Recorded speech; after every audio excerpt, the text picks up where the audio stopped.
when I first started working on South Side Chicago on 22nd and King, which was like the worst area of town at the time. It's better now, but Yeah.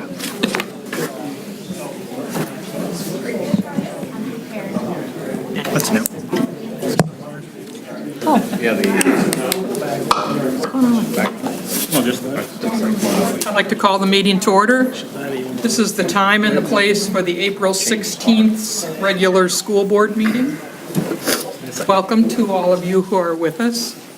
How many of you will I see at the end of the meeting?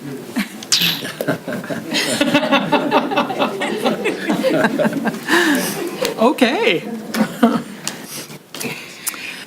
Welcome also to our delayed broadcast audience. Allow me to introduce the individuals at the table with me. From my right, we have Sean Heitman, Karina Hernandez, and from my left, we have Mike Miller, Ben Fletcher, and Janelle Carter. At the center table with me to my right is Paulette Newbold, the board secretary. To my left is Dr. Theron Schutte, the superintendent of schools, and I am B. Niblock. We have a sheet on the speakers table for you to sign up if you would like to speak to any of the issues on the board agenda that you're not already scheduled to speak about. According to board policy, you'll be given 5 minutes to present your thoughts to the board, and according to that same board policy, the board cannot reply to those comments, but we thank you for your comments anyway. Please read with me the Marshalltown mission. We develop learners who have the knowledge, skills, and positive mindset to successfully pursue a meaningful future through personalized learning experiences. and stand as you are able and join me in the Pledge of Allegiance. I pledge allegiance To the flag of the United States of America and to the republic for which it stands, one nation, under God, indivisible, with liberty and justice for all.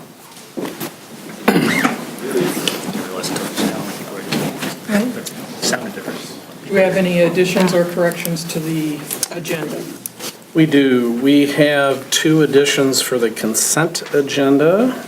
We have a grant request presented by Lenahan Intermediate School for a symphony field trip to Des Moines. And we also have a donation of $1,000 from the Marshalltown Company for MHS robotics.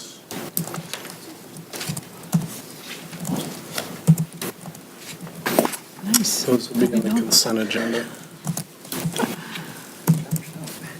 No idea. May I have a motion to approve the agenda as amended? So moved. Second. Fletcher Miller, all in favor signify by saying aye. Aye. Opposed, the same. Motion carries 6-0. Mr. Potter?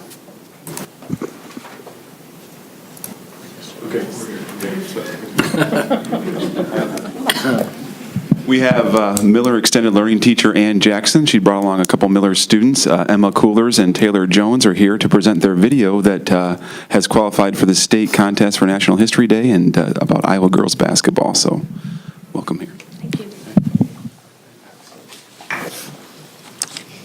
Hi. Aye. As Mr. Potter said, I'm Ann Jackson. I teach in the Extended Learning Program at Miller. With me, Taylor Jones and Emma Coolers.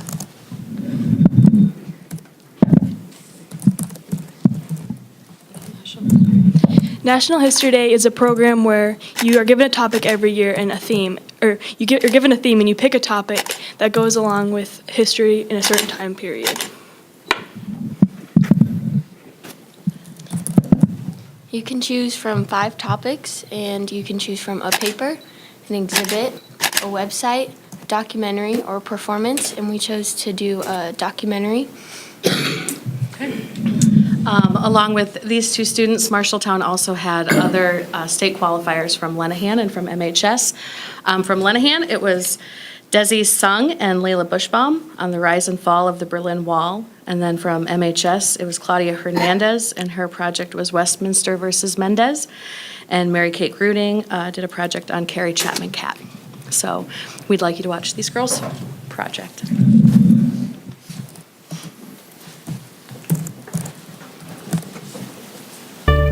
Throughout the 1900s, the game of girls basketball was played in small schools all over Iowa. After the passage of Title IX, several groups questioned why Iowa girls weren't playing 5-on-5 like the boys and other girls around the nation. In 1993, the Iowa Girls High School Athletic Union chose to compromise and eliminate 6-on-6 basketball, ending the conflict between those who preferred 5-on-5 basketball, which had been played exclusively by boys. Iowa girls basketball, changing the game for equality through conflict and compromise.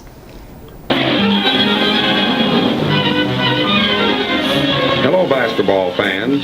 This is Bill Creighton, KCBC Sports Director, saying hello to you while we're here in the first round basketball game to get underway in just a few moments.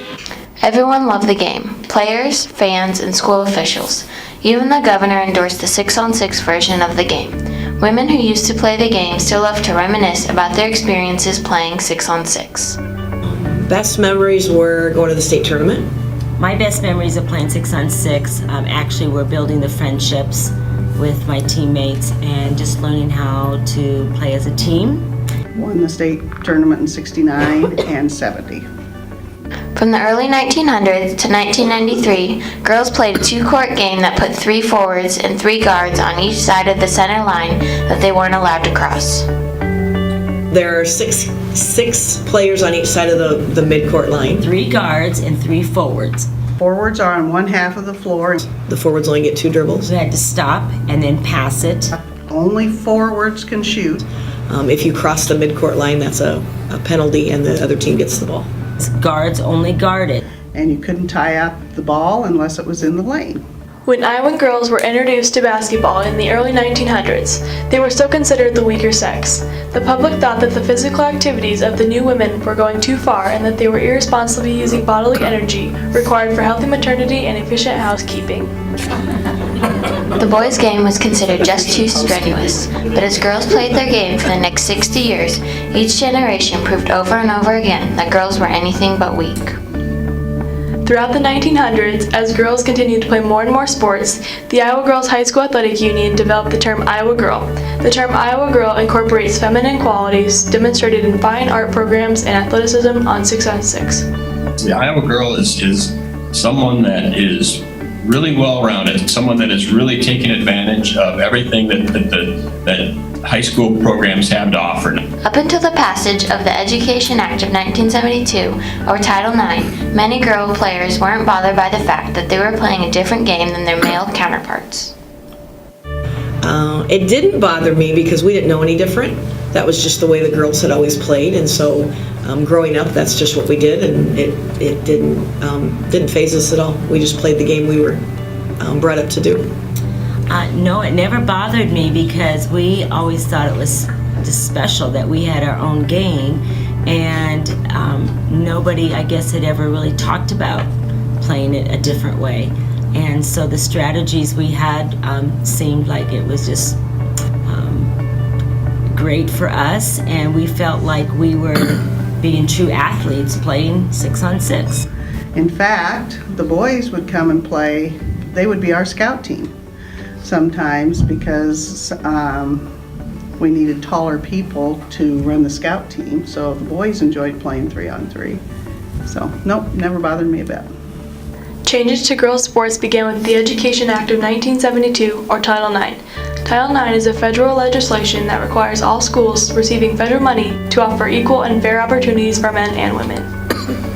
At this time, Shauna Shields, a 6th grader from Lamona, Iowa, was becoming interested in basketball. Shauna and her parents went to a meeting at 5-on-5 Incorporated, a nonprofit citizens group who wanted to change the game to 5-on-5. Shields' father recalls, there were about 25 adults in Shauna. Shauna took an active part in the discussion. Soon they decided the only feasible route was to sue, based on the constitutional right to equal protection of law. In September 1984, 5-on-5 Incorporated represented 3 girls in a lawsuit filed against the Iowa Girls High School Athletic Union in United States District Court. They claim that 6-on-6 rules violated the United States Constitution's 14th Amendment. The initial lawsuit was filed by Shauna Shields of Lamoni and 2 other girls, Carrie Wolf from Des Moines and Jolene Enslow from Indianola. According to a lawyer for 5-on-5 Incorporated, the 6-on-6 basketball game was discriminatory because girls weren't being coached in all aspects of the game. It also reduced the chances for girls to receive college scholarships because colleges played the 5-player version. In response to the lawsuit, the Iowa Girls High School Athletic Union and its board of directors decided to compromise and offer both 6-on-6 and 5-on-5, allowing schools to choose which game their girls would play. In 1985, the first 5-on-5 state championship was held, along with a separate tournament for 6-on-6 players. For a few seasons, this compromise satisfied supporters of both games. Eventually, though, there began to be a shift. More schools chose 5-on-5 until on February 3, 1993, the Iowa Girls High School Athletic Union unanimously voted to dismantle Iowa's 6-player girls basketball, the longest-running sporting activity for high school girls in American history. The decision to finally end the conflict between the 2 versions of the game and eliminate 6-on-6 was a difficult one for the Iowa Girls High School Athletic Union and its directors. Moving to it was a good idea from the standpoint of we did it at the right time. In 1993, enough research was done. We were able to send off the 6-player game in a great fashion from the standpoint of it it was a grand game that's been really good to Iowa and really good to all the girls that played it. As far as eliminating 6-on-6 solely for 5-on-5, I don't know if it was a good decision or a bad decision. I know that the reason that the decision was made by Ewayne Cooley, our executive director, was because he said that's what the kids wanted. Former players of the game also had varying opinions on ending Iowa's beloved girls' game. I did support it.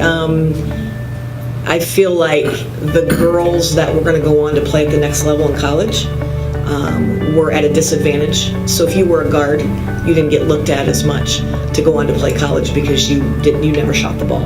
And in college, it was 5-on-5. So I think it was a good decision to make that change. Yes.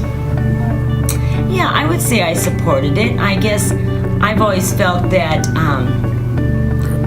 that young girls and women should have an opportunity to show their full potential in whatever sport it is, whatever activity it is. And if we needed to change it, I was all in support of the change. I was very sad because it was a great game, and I still am. It's just different than it used to be. The game still endures in the memory of Iowa women across the state. We had basketball in Iowa in the 1920s. Many of the states in the country didn't have sports for girls at that time. When Title IX came along in the 70s, it was a big rush for states to catch up with girls' sports and boys' sports. But what was neat in Iowa is that we'd had girls' sports and opportunities for girls to participate since the 1920s. So for us, it was a lot of fine-tuning rather than implementation because we already had the programs. And we had full gyms because people played basketball and then started getting into girls' sports as we implemented more sports at the Girls Athletic Union. But a lot of the people that were playing had grandmothers and great-grandmothers that had been playing basketball for 50 or 60 years. So that's something that's very unique with Iowa. The Iowa Girls High School Athletic Union chose to compromise and eliminate 6-on-6 basketball, thus ending the conflict with those who preferred the 5-on-5 game.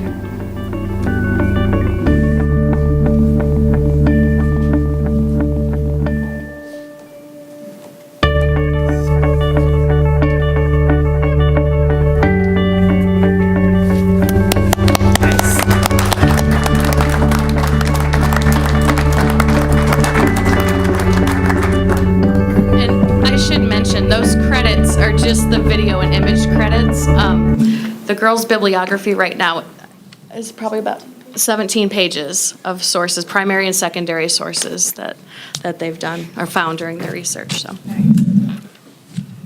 Wonderful. Thank you for sharing. Good job. Very good. Has the Iowa Girls Athletic Association Union been able to see your finished product? I'm telling about Jason or your interviews. with Jason.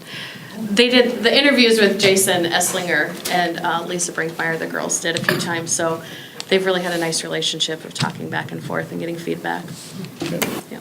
I'd highly encourage we submit that to the Hall of Pride, because it's an outstanding job and high quality, and I think a lot of people would enjoy watching that. So Well, and I can reach out to them, or if you want to. It's if I interesting support- watching this because the girls have revised a lot of it.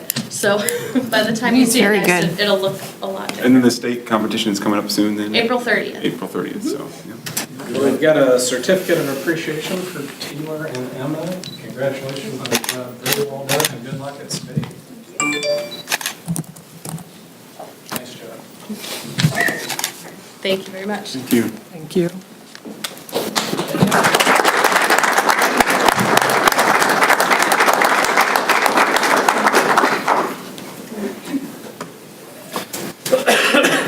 So we've got another recognition, the Advocates of Marshall County Rescue Personnel. I think we've got committee members, we've got Officer Whitmore, our SRO, if you guys want to come forward.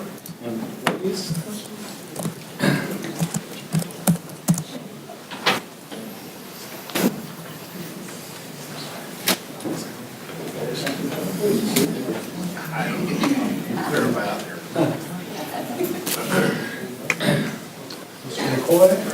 Good, how are you?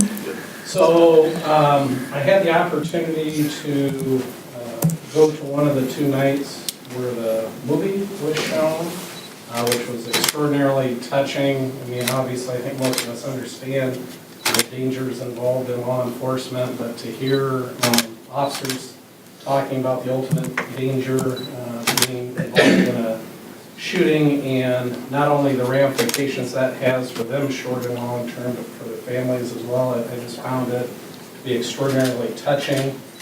We've got this new phenomenon here in Marshalltown where people want to wear jeans.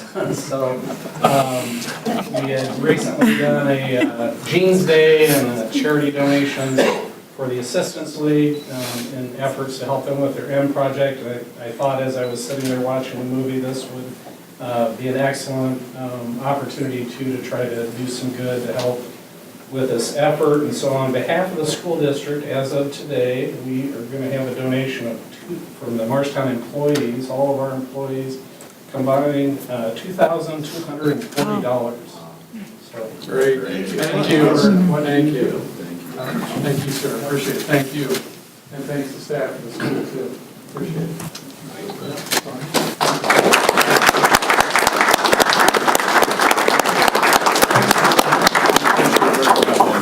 Yes, sir. You bet. Thank you. Thank you.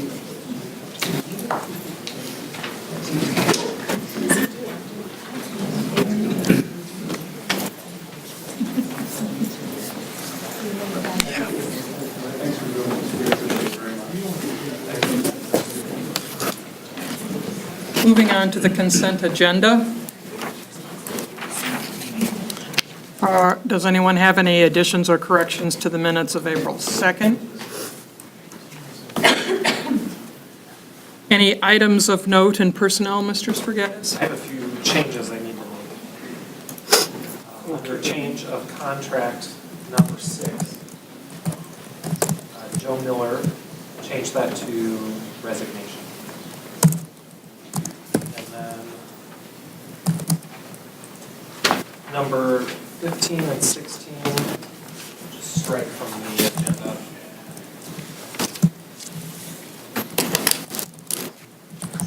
Say that one again. Number 15 and 16, where Lori Buchwald and Jenny Ross, their transfers, strike that from the agenda. We had a few changes that came through last minute, and they'll come back to the next one. Okay.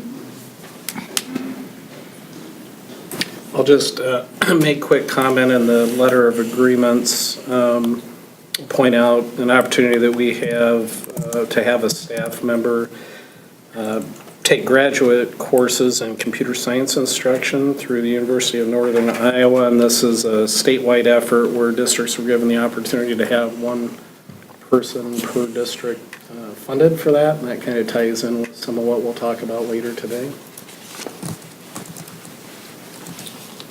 Do you need to speak any more about the grant request? I don't believe so, other than I can, more specifically,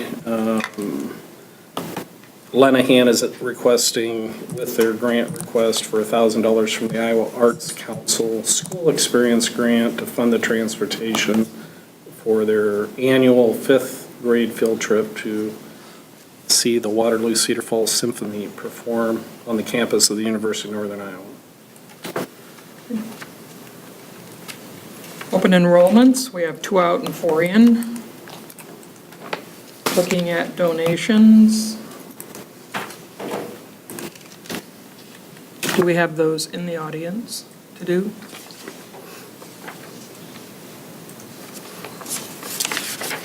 Justin, do you want to come up with the individuals presenting you with a check?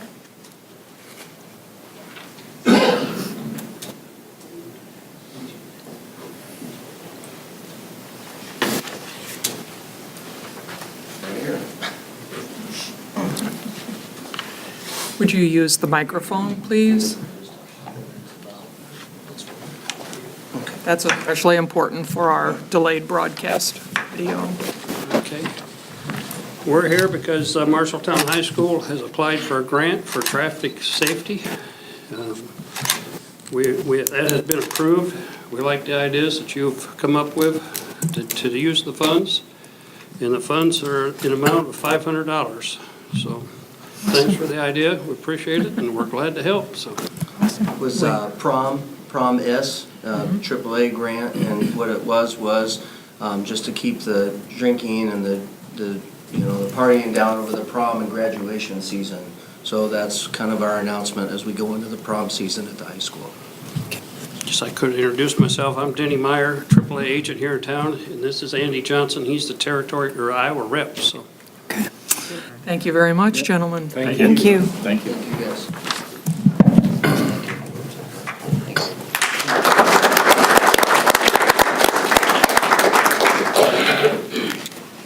Is there anyone here for the donation to Franklin?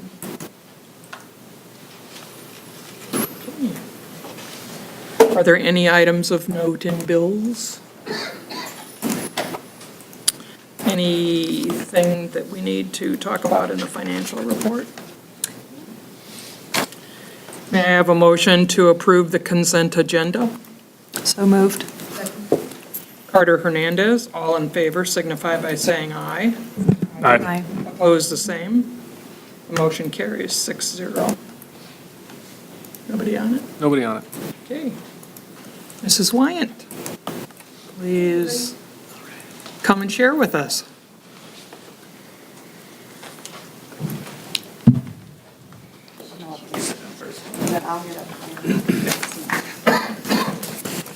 Or you could bring another chair over.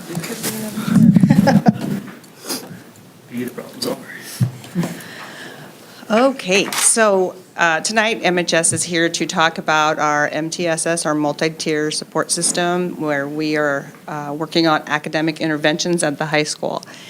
And so if I can have the next slide, please. One of the little gems that we discovered at the beginning of this year through the help of David Stanfield was this thing called Responsive Scheduler. And basically what it is a one-day schedule change for students so that teachers can design a class, assign the students to the class. When the class is scheduled, it shows up on the student's schedule so they know where they're to report for an intervention time on that single day. And then the next day it's gone. So their regular schedules are there every day, but this one class shows up once a day. So I'm going to let the students talk and Mr. Umtham talk about how they've used this wonderful little gem to provide interventions. And I think, is Ms. Moosel here? Oh, Ms. Moosel, come on and have my chair. We have two teachers to talk about how they've used this intervention.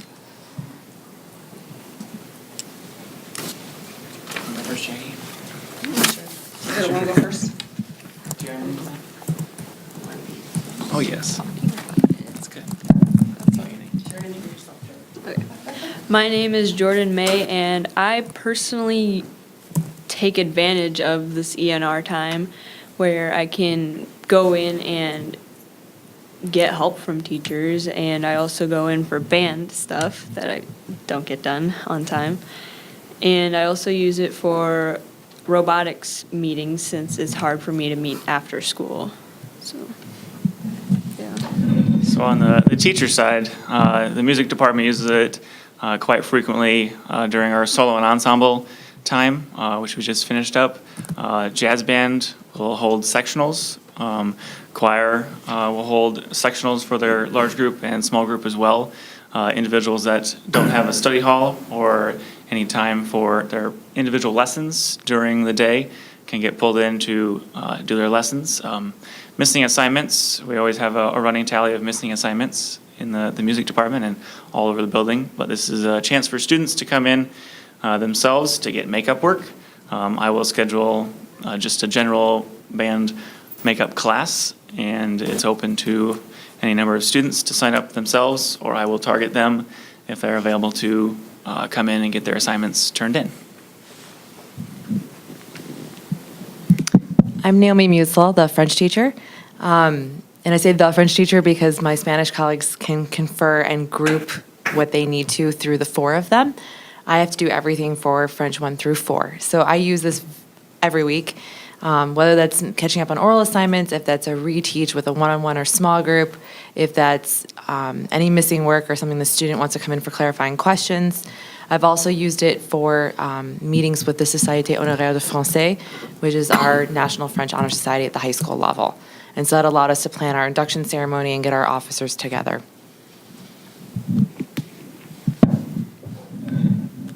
I'm Jackie Moore, and I personally use it for band mainly because I have some advanced classes and I have a lot of homework for that, and I don't have time at home to do my missing work. So I use ENR to go in and do my missing assignments for band. And at the beginning of the year before we had it, I had an F. And then now that we've had it and I have time to do it now, I have an A.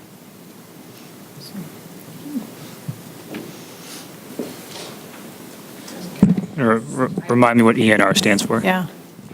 Remind me what ENR stands for.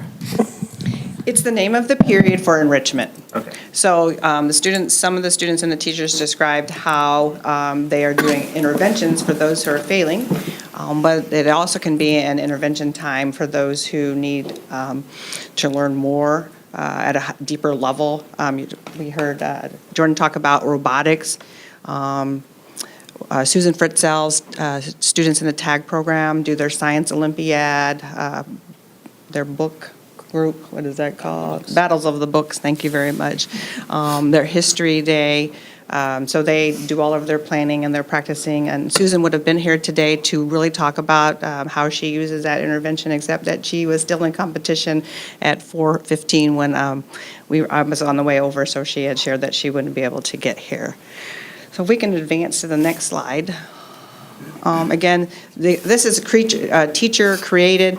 Right now, we do have students, if a teacher doesn't pick them, and right at this time of year, when I went in last Thursday night to get ready, it's actually Wednesday. Yeah, it was Thursday night. I was at a track meet in my truck doing this. But I was scheduling all the ENRs. Every student is somewhere. So if the teacher doesn't pick them, then I put them somewhere so that they can be accounted for during that time. I really had just a teeny little bit of work to do because the teachers were grabbing the students for all kinds of different sessions, because with 6 weeks left of school, we want to make sure everyone earns the credits that they're working on during the semester. Next slide, please. So Jackie talked about how she was failing at the beginning of the year, and now she has an A. When you compare semesters from first semester last year to this semester, you can see the failures have decreased. We always want those failures to decrease and keep working on those. And on the next slide, you can see how the A's actually increased as well. So we got help happening at both ends of the spectrum, and that's exactly what we want to see, is that everybody is being focused on, not just our most at risk, but certainly our at risk as well. Next slide, please. And again, so here are the different things that have gone on. ACT test prep is a section that was offered. Mr. Bacon is doing that in math, and Ms. Chandler is doing that in English. We just had an ACT test that occurred in April, so hopefully those students will see some gain from that, and we want to see that go on. But we had Satusi come in and work with our students, the student Rotarians, our MHS ambassadors at the 10th grade. I remember one Thursday, Mr. Freeze pulled in all of his Gen Chem 1 students for a large group presentation in the auditorium as they prepared to do a lab the next day. And that way he could review the procedures with them all at once and make sure that everybody understood the directions as they went into that next day's class. That would feel like a college class, because that is what that class is. And that's what happened in the college. There'd be a really good, big session of students for lecture. So again, a variety of things that occurred during that time. So our hope for the future, next slide, last slide, is that we want the students to become more proficient in using their own Infinite Campus portal to schedule themselves into the sessions.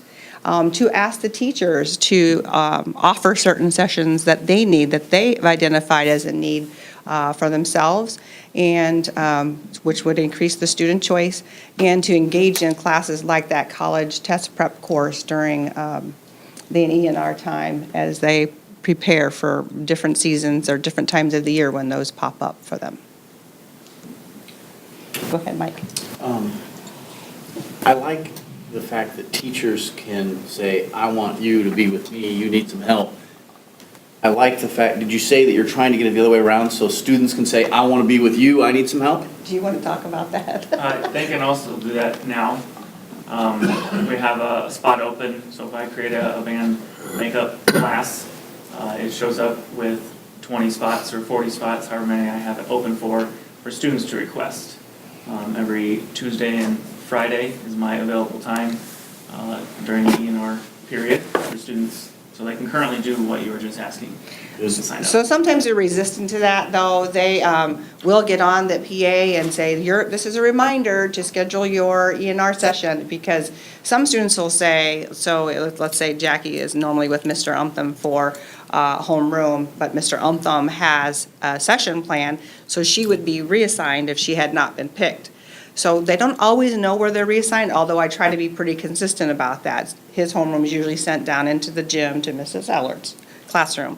But if students don't go look in their Infinite Campus, they may end up in the wrong space and then get counted absent, and then their parent gets a phone call, and then the parent wants to know, why weren't you where you were supposed to be? And it just creates this trail of uncomfortable conversations for some families. It's never happened at my house. So it's up to them to look, there's not a notification system. Right.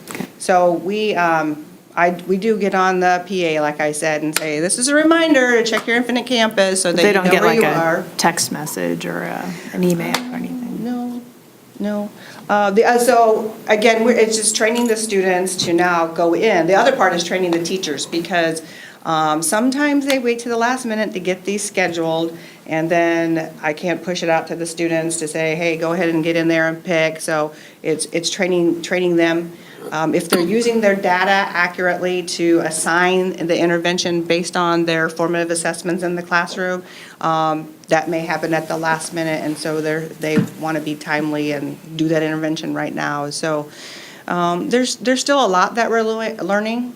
The first 9 weeks, I don't know if this ever happened to these girls, but there's things that I learned from my side, like don't push schedule more than once, because it will show up on their schedule 4 times. And when they do go look in there, they're like, what is going on? And did that happen to you guys? No, okay. So there's just a lot of learning that's going on for all of us, but it has been a wonderful tool for us to provide this, especially for those students who are unavailable outside of the school day. How much use of Google Classroom are you doing at the high school too? I'm gonna let the girls answer. Do you guys use that every day? Yeah, I use it for like every single class. Every single class, she said. Yeah, so I have a lot of experience at Miller, it's used a lot. But as a parent, I never knew, and Theron, maybe this is you should, what Infinite Campus is used for versus what Google Classroom is used for. It's, they overlap, but they're different. And so it's almost like there ought to be some explanation to the parent, like, hey, here's what you go to Google Classroom for. It seems like that's a more up-to-date, what assignments are being assigned and when are they due, versus Infinite Campus, which is after it's already graded and everything's done, what your score is. And so you need to have, as a parent, if you want to kind of keep up on things, you got to kind of know how to use both. And that's a bit of a trial and error process for a parent. Nobody really teaches you, this is how you do this and that. So there's some overlap between the two, and I'm not intimately familiar with Google Classroom, but essentially Infinite Campus is a student management system, so it would be schedules, it would be grades, ultimately. It would, for transcript and report card purposes, be lunch, maybe. Use lunch. It overlaps on assignments It can be and a grades. communication, two-way communication between teacher and parent. Whereas I think Google Classroom is more of a learning management system. It is. And you can maybe speak a little bit more to the functions of that. And it is also a sharing tool for the teacher and the student the student can turn in work. Turn in work, calendars. I can share a calendar on Google Classroom and it'll automatically pop up on their calendar under my class, any events and assignments when they're due, it'll pop up on their calendar as well for the due date. We can share documents, Google Sheets. They can turn in documents that they have to do together. We have a composition assignments that is run through Google Classroom, so they can get the assignment and then work on it on the website and then plug it back into Google Classroom. Collaborate on documents, send out group messages through the Reminders. classroom. So it's kind of like Blackboard if you've taken an online course in college.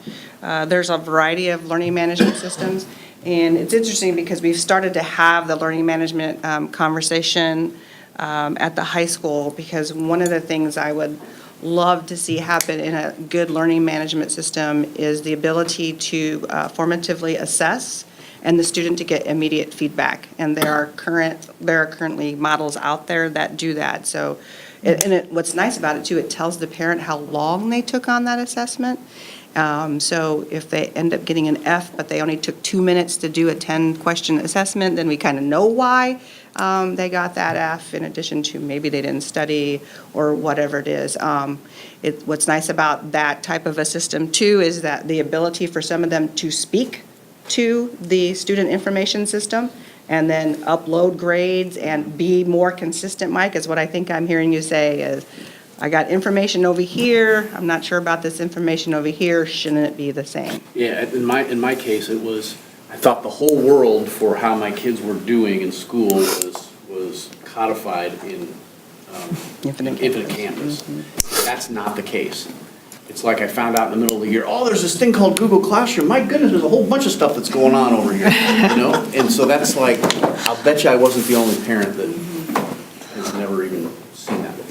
So one of my experiences is living, is for parents, is to be in that learning management system and seeing everything real time as it's happening, as it's assigned, as students are assessed, as grades constantly changing. Whereas Infinite Campus, the teachers have to do something with that. They have to put in a grade and make them, we do that every 3 weeks at the high school.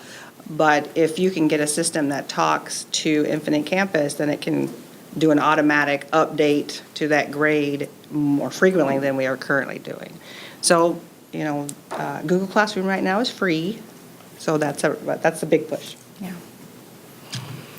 I want to commend Principal Wyatt and the high school staff for figuring out a way to build this sort of opportunity into the schedule. I know for many kids, the before and after is difficult because of activities they're in, or maybe they have to work, or maybe there's transportation issues. I can remember years ago when my oldest daughter graduated, she was really concerned about her ability to understand the physics that was being taught. And so without that opportunity, she had two options, which was lunch, which was when XLP was, or what she wound up doing was taking the class twice in one semester, quite honestly, so she could And that's not a good option because she had to forego taking something else that would Right. have helped, prepare her for the next level in another district. And a lot of times it's hard for high schools to figure this out. I think Dr. Stevenson probably will share some data maybe with the board and/or at our next meeting regarding the significant growth we've seen relative to graduation rates, which is a tribute to the efforts of the teachers and administration. We've seen significant growth in 2017 last year compared to the previous years, and not only in the aggregate for all students, but in many of the subgroup areas as well. So it's obviously the efforts of the staff before, after, and during school and in times like this that are making a positive impact for our kids. And Thank you. we'll be able to measure the degree of that readiness in another year. So. Well, thank you. Thank you. Hey, thanks for talking to us.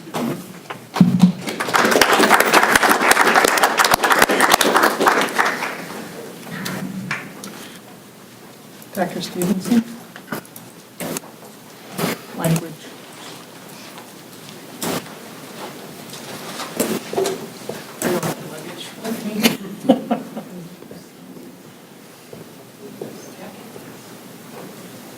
Need a porter.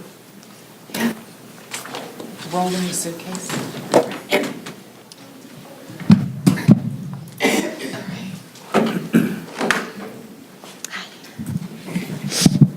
Good evening, everybody. We have a couple of presentations that you're going to hear tonight. Just as a reminder, the world languages, which we're about to talk about, and then following that, health and physical education are information-only items tonight. The budget amount will come to you at the next meeting for approval. So this will be a two-step process. And I have Pam Brewer-Michael here with me. She's worked with the world languages teachers, not only this year, actually, but last year, too, if Naomi's still here. Hi, Naomi. She doesn't need to come up to the table, but just saying hello. So if you remember, those of you that were on the board last year, this is a pretty typical routine in the spring, March, April-ish. We bring to the board recommendations on resources and items that we'll need to support the MCSD curriculum review cycle, which was an attachment in your board docs this time around. And I highlighted in the cycle for you just some things that maybe, in case you're wondering what's been going on or what's changed or what's new. We are in the 17-18 school year, and so during this year, Pam worked with, is currently working with social studies teachers, and Dee has been working with the counseling and health, counseling department and the PE and health. There's a lot going on this year where it's kind of a unique situation. So I'm going to go ahead and talk about world languages first. Do I have the clicker? I do not have the clicker. Thanks, Josh.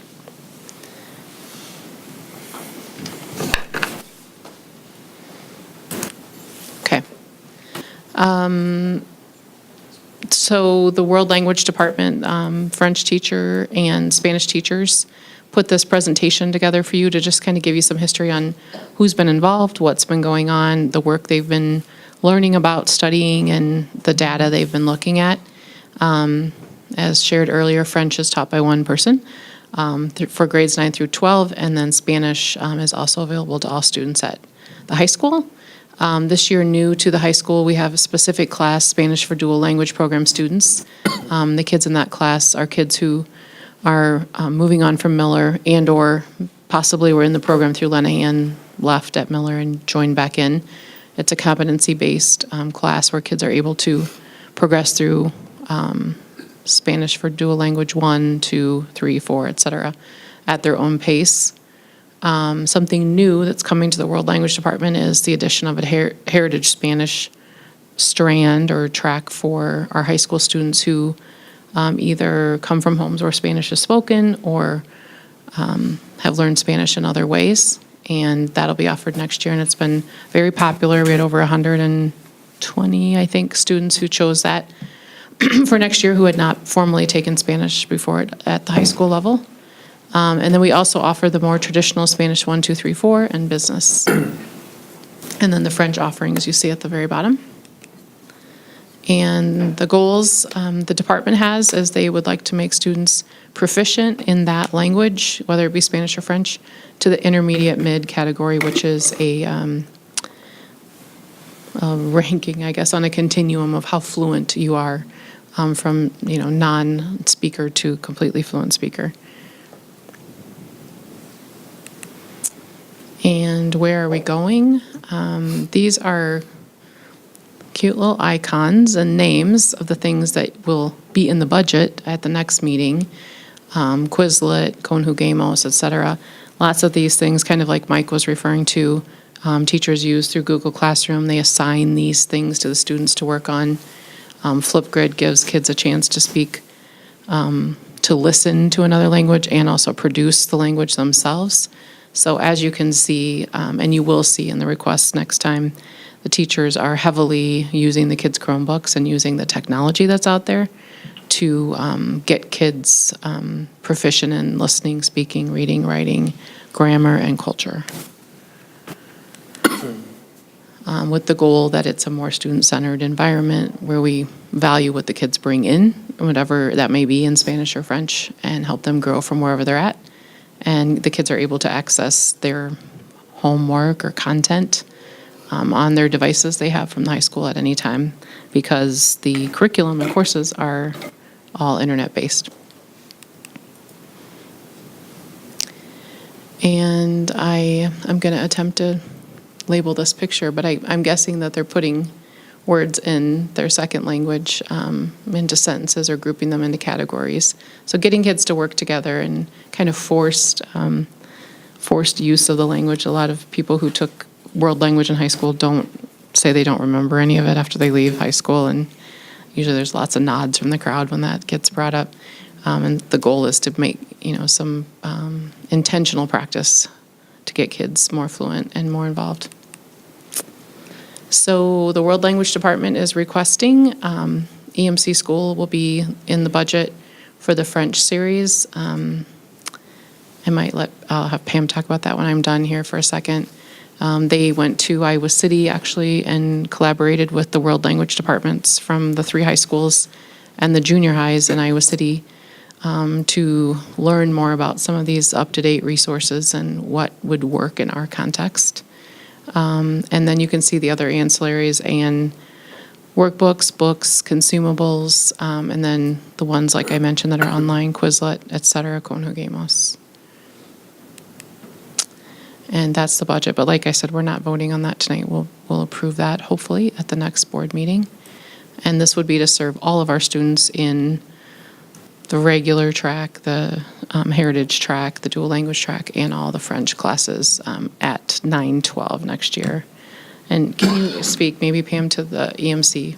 I can. And if you have more specific questions about the EMC, then feel free to talk with our French teacher, because she's really invested a lot of time to learn about that. For me, I think the overall picture here is that this group of educators did a lot of research and a lot of study and a lot of really looking deeply at what's available as far as instructional materials, and decided to go nearly exclusively with online tech-supported materials. So French with EMC is asking for classroom sets of the printed French textbooks.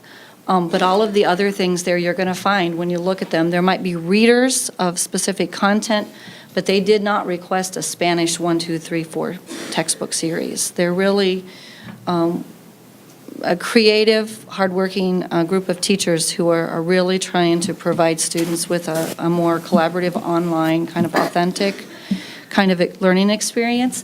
The EMC vendor in particular, besides having solid print textbooks, solid French 1, 2, 3, and 4, the online support with what they call Passport, which is a learning management system that connects and talks to Google Classroom, I think is going to provide an opportunity for us as a district to see what a truly online, almost exclusively online learning experience could look like for a group of students.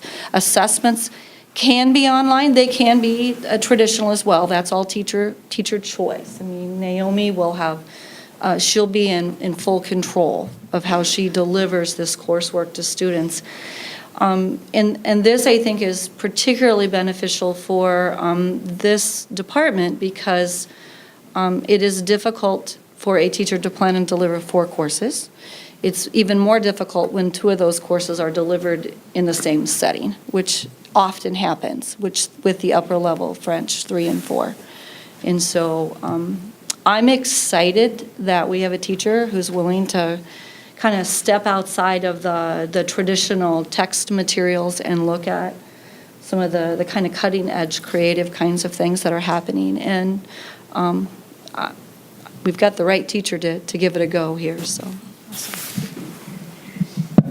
And the learning management system that she's referencing that comes along with that is also kind of plays into the conversation about Google Classroom and Infinite Campus. So I truly think too, as a parent of teenagers, that the more we can expose our children to living and learning in these systems, the more prepared they are for college or career, because when they go to a university level, they're going to be taking classes online or registering online, learning online. So that's what we have for World Language Night. Do you have any specific questions about what the Spanish or French teachers have done this year? Can I ask a question just about languages at the high school? We offer Spanish and French. How does that compare to like other schools around us? Are we offering kind of the same options or more options? Or? I did not study that data. Did the team to study that? As far as some of the smaller districts, we're able to offer 4 years of 2 full languages. Historically, Marshalltown has offered a larger variety of languages, but some of those were through grant opportunities and kind of exchange opportunities. We've had Chinese teacher, Mandarin teachers, but that was through a specific program that placed teachers in the United States. And those opportunities, as far as we know, are really not available anymore. But I would think we're probably much in line with other districts of our size. I wonder, I think maybe I've often said this, but our diversity in Marshalltown is a strength, in using that diversity in our school district by teaching, in particular, Spanish at lower and lower grade levels.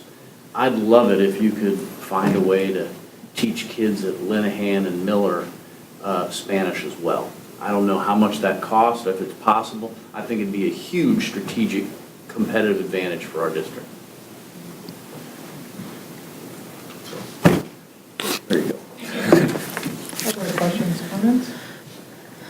Is it possible to access online languages of your choice? So, for example, the question about what is the breadth of language, can you decide you want to learn Norwegian, for example? And is there a way through? I think there's different, different classes available to students. I don't know all the languages like an that are available, individual. but it could be self-study. Yeah, But I'd say too, just in general, I mean, it'd be ideal probably if we had 3 languages to pick from. You're right, I think 2 does sound a little bit small, but I think we're kind of in that spot where we're not, large enough to have multiple high schools in our district, to have multiple teachers, but we're also not small enough that we can only offer 1 language to our community, which is an asset to keep French in front of our kids. I was just historical context, because I've been at the high school for, as you know, a long time. And I've seen Mandarin come and go, and that was teacher dependent, program dependent. I've seen German come and go. I've seen Russian come and go. And what really happened is that the enrollment numbers became so low that we couldn't justify offering the courses for 2 kids. And at that point in time, we didn't have the online learning opportunities like there are now. That's why the self-directed, because then maybe they. To close out this, unless there's any more questions, I'm also really excited that our world language teachers got to hear just the beginnings of the conversations about the seal of biliteracy that the state just recently approved the Department of Ed to put together a task force, more or less, with the Iowa World Language Association to identify courses or classes kids can take while in high school, whether you're an English learner or you're an English speaker who's learning an additional language, what are the courses you can take and the activities you can participate in that would merit you receiving a seal of biliteracy upon your diploma, which plays in really nicely with our college and career readiness seals too. It's just another way for kids to show skills that they're leaving Marshalltown with that will make them attractive to employers and colleges. Real quick. So just so I understand, so the EMC is the French curriculum? Yes. Only, yes. And is it correct that there isn't necessarily one of these, it's the Spanish curriculum, it's all of these are used together to develop the Spanish curriculum? Yes. Is that, okay. Yes. And then how does 42,000 compare to what we expected coming in? We had budgeted for this? It's under what my estimate was of what they would say or ask for, and it's within our curriculum budget for this year too. All right. Thank you. Historically, I think Marshalltown's been a leader in terms of foreign language. When I went to school here, it was Spanish, French, German, and Russian. And we were one of only, I think, 2 high schools in Iowa that taught Russian at the time. And so I think this is great, and I would support, as much as we possibly can in advancing foreign language curriculum. I think it's a great conversation to continue, especially your point about Miller and getting kids, if they haven't had a chance to take it when it doesn't count as much as it does in high school or take away from there. It's an exploratory for them. It gets kids interested sometimes if they've had a chance to sample different languages at the middle school. So that's exciting news for me because that's right in my wheelhouse. So I would love to investigate that more. Any other questions about world languages?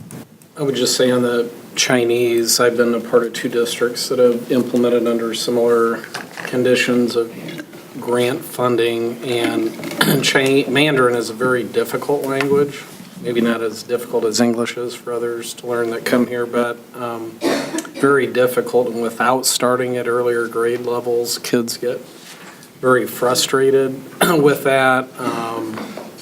So, I too would love to see eventually us get to a point where at least at an extracurricular or club level, we can start to offer, whether it be at the elementaries, to get them engaged in over time and learning languages. And it may be that in the future also that we can leverage technology. Right now, I think Iowa Learning Online offers some foreign language, which is still a teacher teaching, but through blended learning, the internet.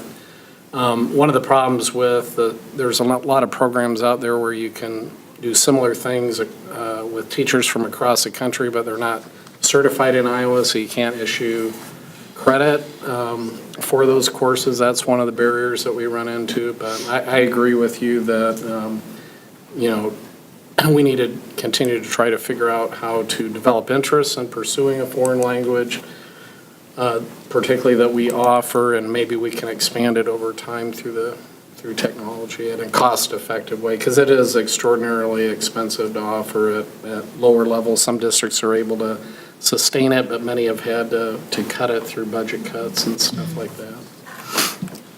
Thank you.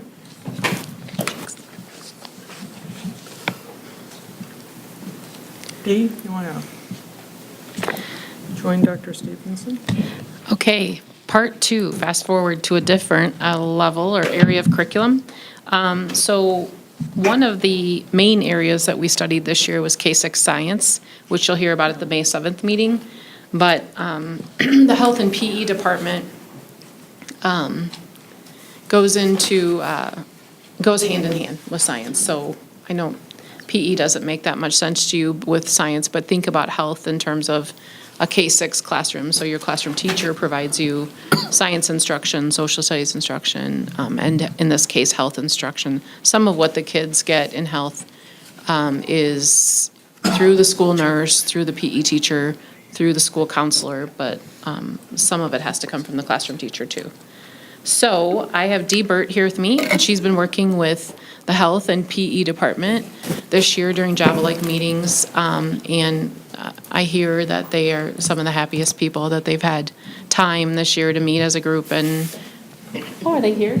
There's a nice support group Awesome. back there, Okay. yes. And that they had Dee's support and attention, I'd say, paid to them as non-core teachers and the work they do and how it plays into us educating the whole child. So I will maybe get us out of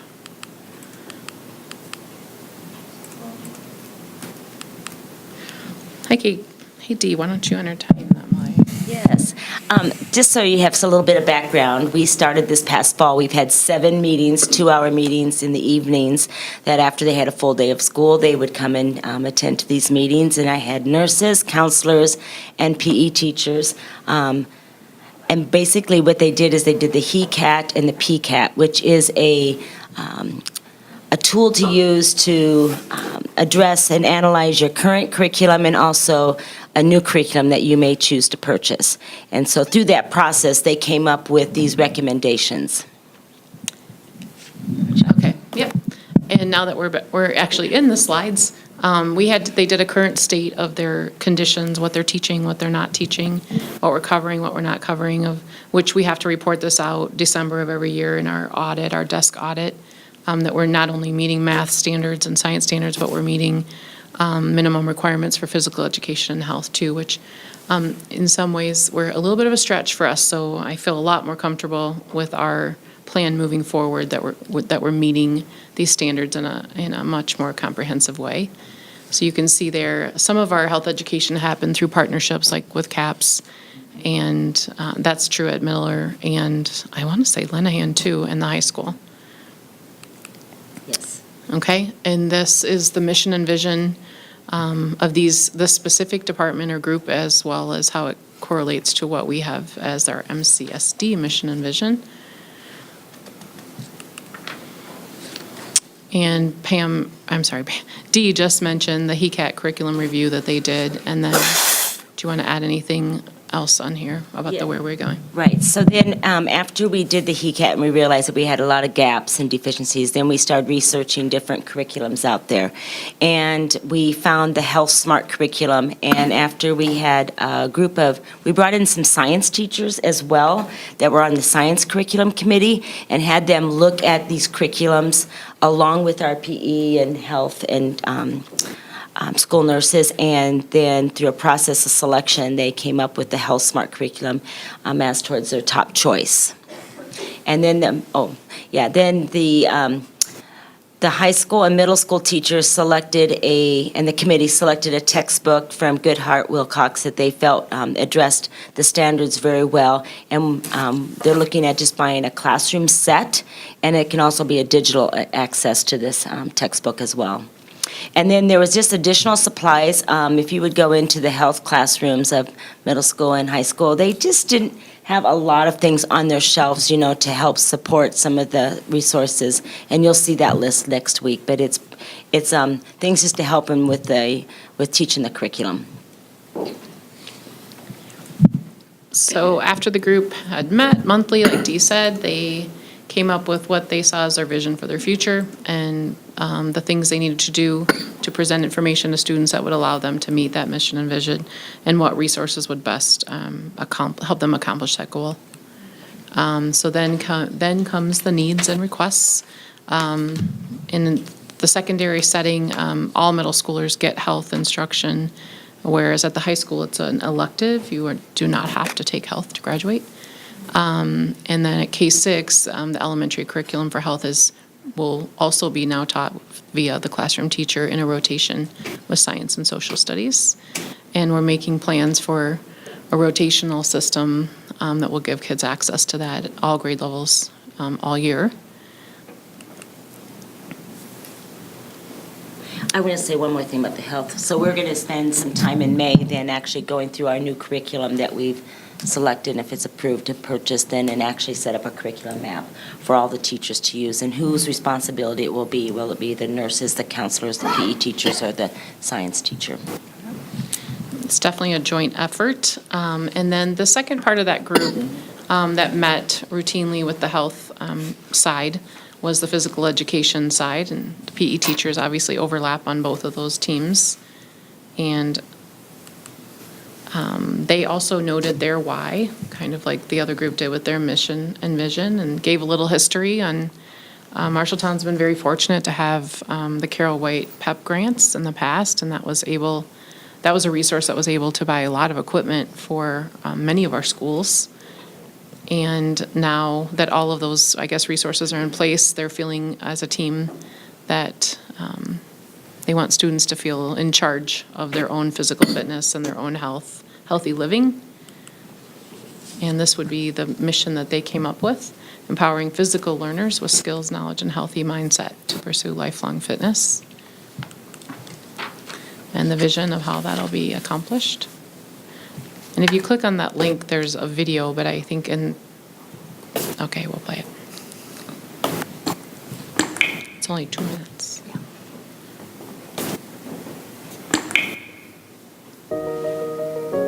We often talk about what it means to move from compliance to engagement. It's the idea of creating an environment where students want to learn rather than have to learn. But if we want students to be creative, self-directed learners, we need to move beyond student engagement and into empowerment.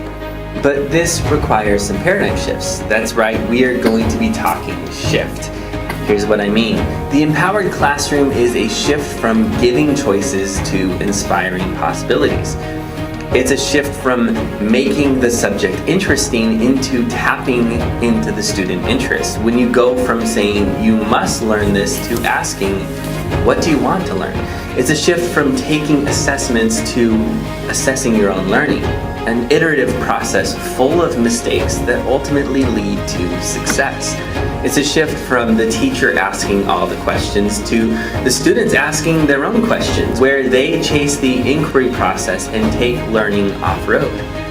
It's a shift from uncritical consuming to critical consuming and creating.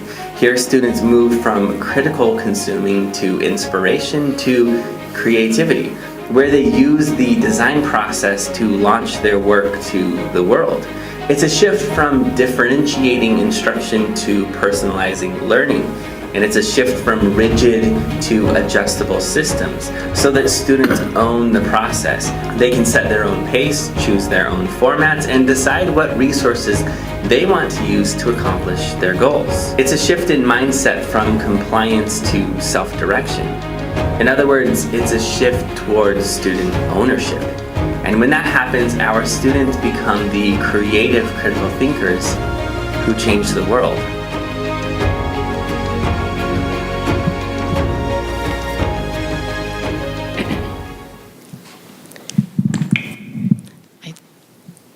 I don't know about you all, but I think once we talk about the poverty chapter this time too, there were a lot of connections to this book too about empowering kids and not just engaging them to the next level. So that's great to hear our health and PE teachers are having that same thinking. And here we go. Okay, so somehow I just made it really big. There we go, thank you. So what is the PE department requesting? There you see their needs and requests, the Spark curriculum, the drum fit curriculum.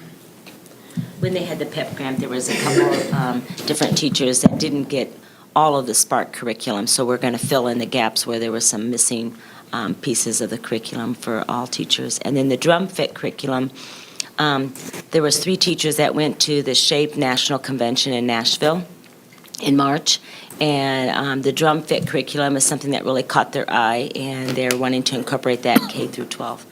And looking at it being a piece that could rotate from school to school. As if it isn't already noisy enough in physical education, we're adding drums to the curriculum. But that's awesome. I know when they were talking about going to the national convention, which there's one for math teachers and PE teachers and everyone every year, but I was looking through the offerings and I was just amazed at how the PE world has taken student interest and student engagement and culture and tried to weave that into the work that kids are doing or the work they want kids to get to do or want for themselves. It's pretty exciting. And I should just mention that Casey Moberly and Sam were 2 people that got to go, along with Chris Ellert. So if you want to know more about that, you can visit with them. Okay, I think that's all we have for you for health and physical education. Do you have any questions about the curriculum requests or needs in this K-12? Do you have a ballpark figure for the PE? Yeah. There's one more slide. Yeah, it's in there. 51,000. I can't get it to advance. $51,871.47. how often are kids in PE? If you go like Lenahan, Miller, the high school, how many days a week or hours a week? How do you measure it? I know at the elementary, it's 45 minutes, 2 out of every 6 days, 6-day cycle. I believe it's the same at Lenahan. Nodding. At Miller, it's every other day for 2 trimesters. And the third is a PLT review. And how do you measure, are we getting like the goals for a kid and how we are accomplishing those goals? So you say, I want to spend $51,000 on this stuff, it looks really cool, but how do we know the connection between really cool and student achievement in physical education? Well, I'm so glad you asked, because right now they have heart monitors that they purchased through the PEP grant. And so just like going to the Y and you have personal goals that you would set for yourself when you would go to work out, students can set personal goals for themselves, or teachers can show them the ranges that they need to be in according to their height and weight. And so with these individual heart monitors, it is actually a personalized learning system for them, because they can tell by the color that's showing up on their heart monitor if they're in the range that they should be in. And so after the class, they bring these back to the teacher, take them off, and then it's all downloaded.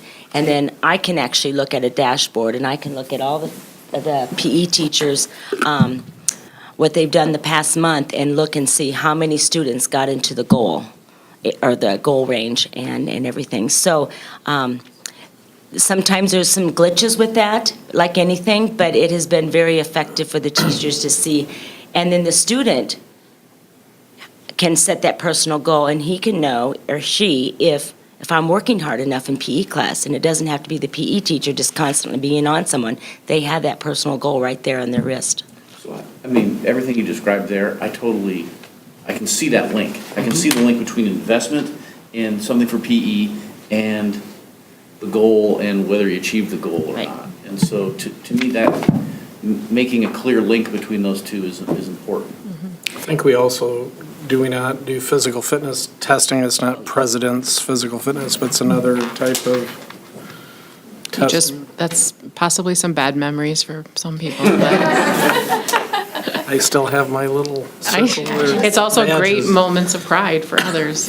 It's kind of, but I know that's a really frequently asked question, because there's that debate about how do we spend our minutes in the day. And, you know, the PE teachers could probably, if you asked them right now, pull up 5 or 10 resources or references that'll say if we gave kids more of this, we'd get more of that, you know, high I achievement. totally agree with them too, I think. Yeah, but it's, And the Spark yeah. curriculum, how it works is they can download that right into their iPads, and then it gives the workout that the kids are supposed to do for the day. Hopefully I'm doing this correctly. And then they get feedback right away by the end of the period, how many students actually, you know, fulfilled and did what the curriculum had asked them to do while they were in the PE classroom.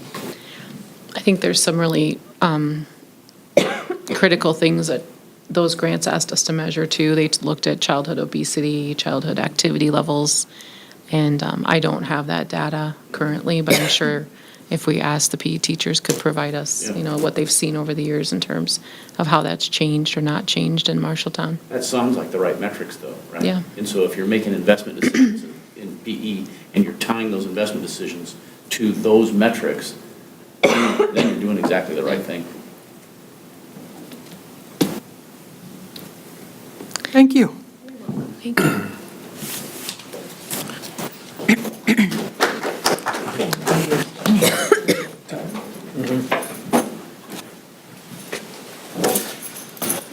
So following the topic of engagement and empowerment of students, the next topic is on computer science instruction.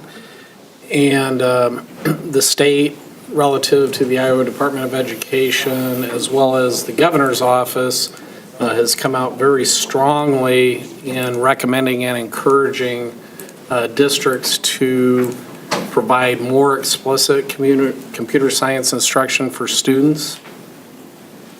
Hopefully you had an opportunity to look over some of the information that I provided in the news and notes, which included a link to a YouTube video, which was the Code.org CEO, who was a keynote speaker at the governor's recent Future Ready Summit that some of us attended from the district, and I know David Barajas was there as well.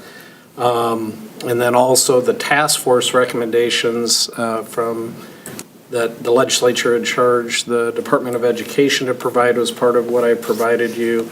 And then some statistics from Code.org.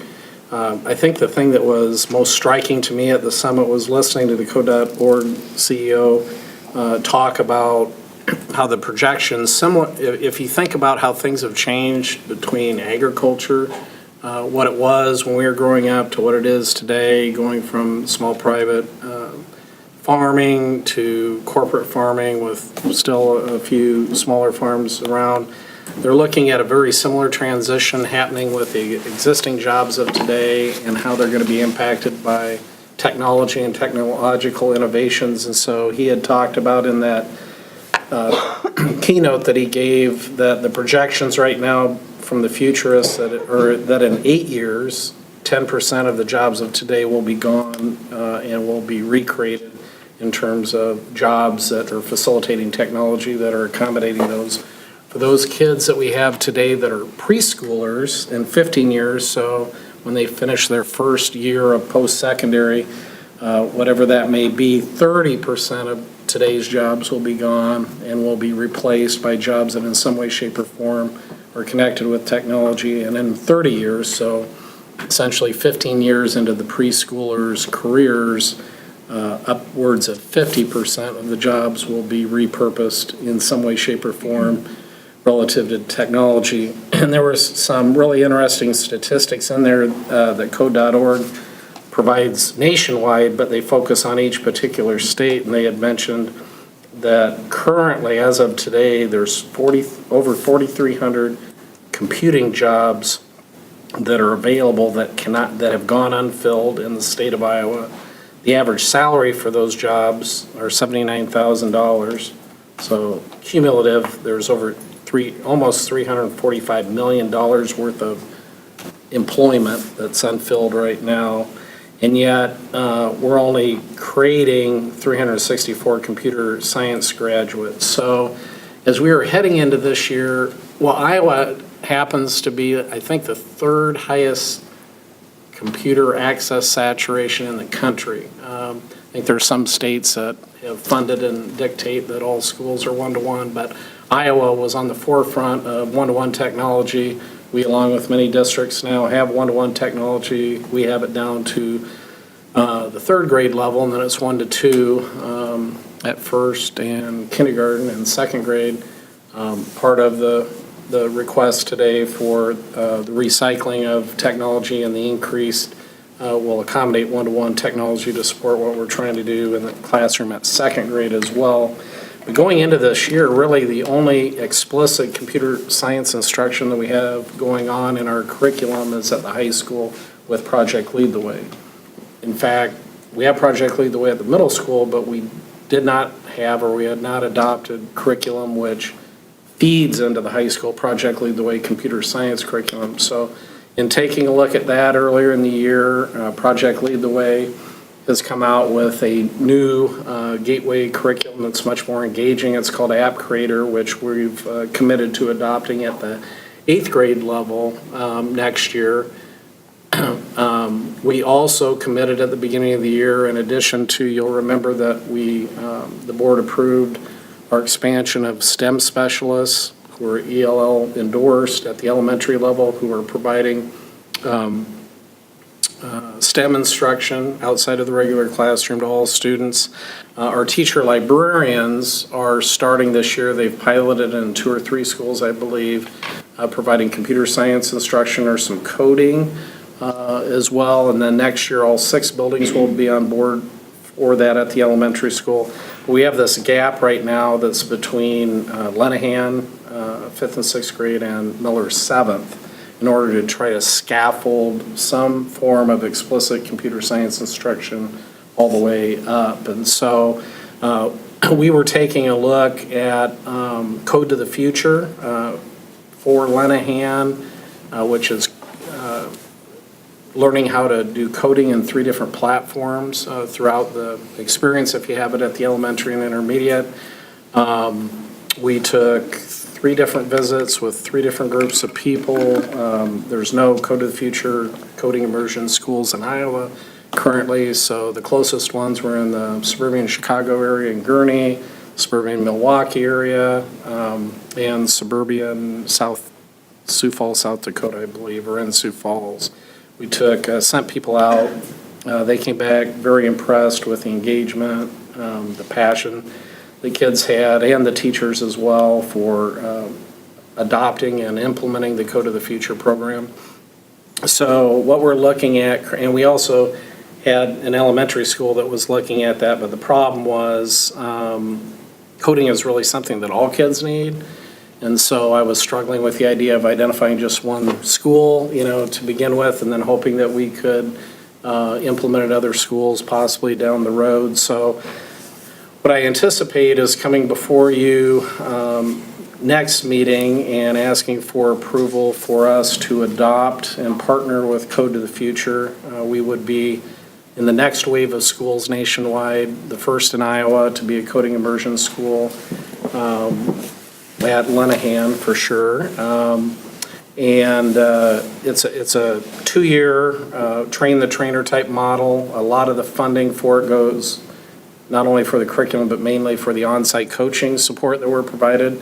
Their top model, which is twice the cost, would be all reliant on external coming in. The train-the-trainer model reduces in half the amount of on-site help, but it also allows us to educate up in an identified staff member that we have in order to be able to carry the load of the day-to-day with the coding support that teachers would need in the classroom, whether it be modeling, coaching, et cetera.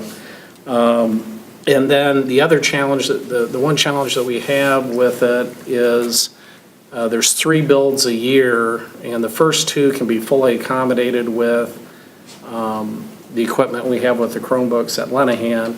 But the 3rd build, which is a Minecraft build, requires more powerful computers than what our Chromebooks are. So we have a computer lab available within the library at Miller, in addition to having desktop computers for Project Lead the Way at Miller as well.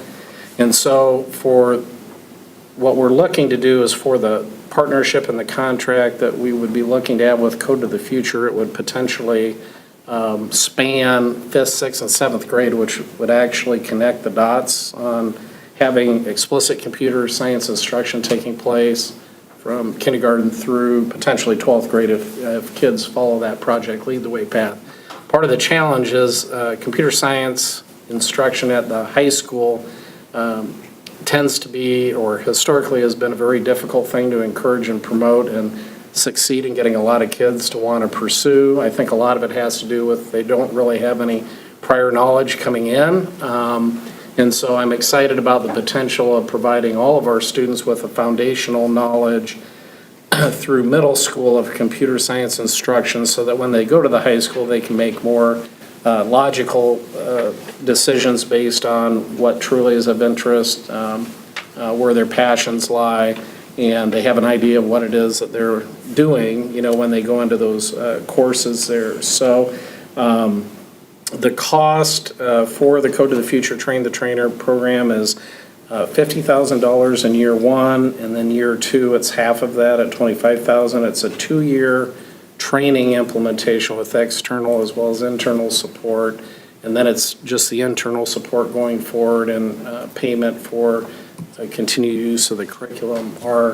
We've been talking about this throughout the year, and with it being kind of a one-time expenditure for 2 years, at least for the Lenahan implementation, we would exercise use of what the legislature has provided us the opportunity to do with the flexibility funds. So we would anticipate coming to you with a plan to use some carryover categorical funding that we would ask the board to repurpose as general funding effective July 1st of 2018 for this purpose, for the implementation. So it could come out of many of the categorical funds have that capability. Right now, it looks like it may be preschool dollars that we would be looking to utilize for that. And then, in the meantime, as we're implementing it, Lenahan, we would take a stronger look at the middle school programming that Code to the Future has to make a determination as to whether we would want to adopt their true middle school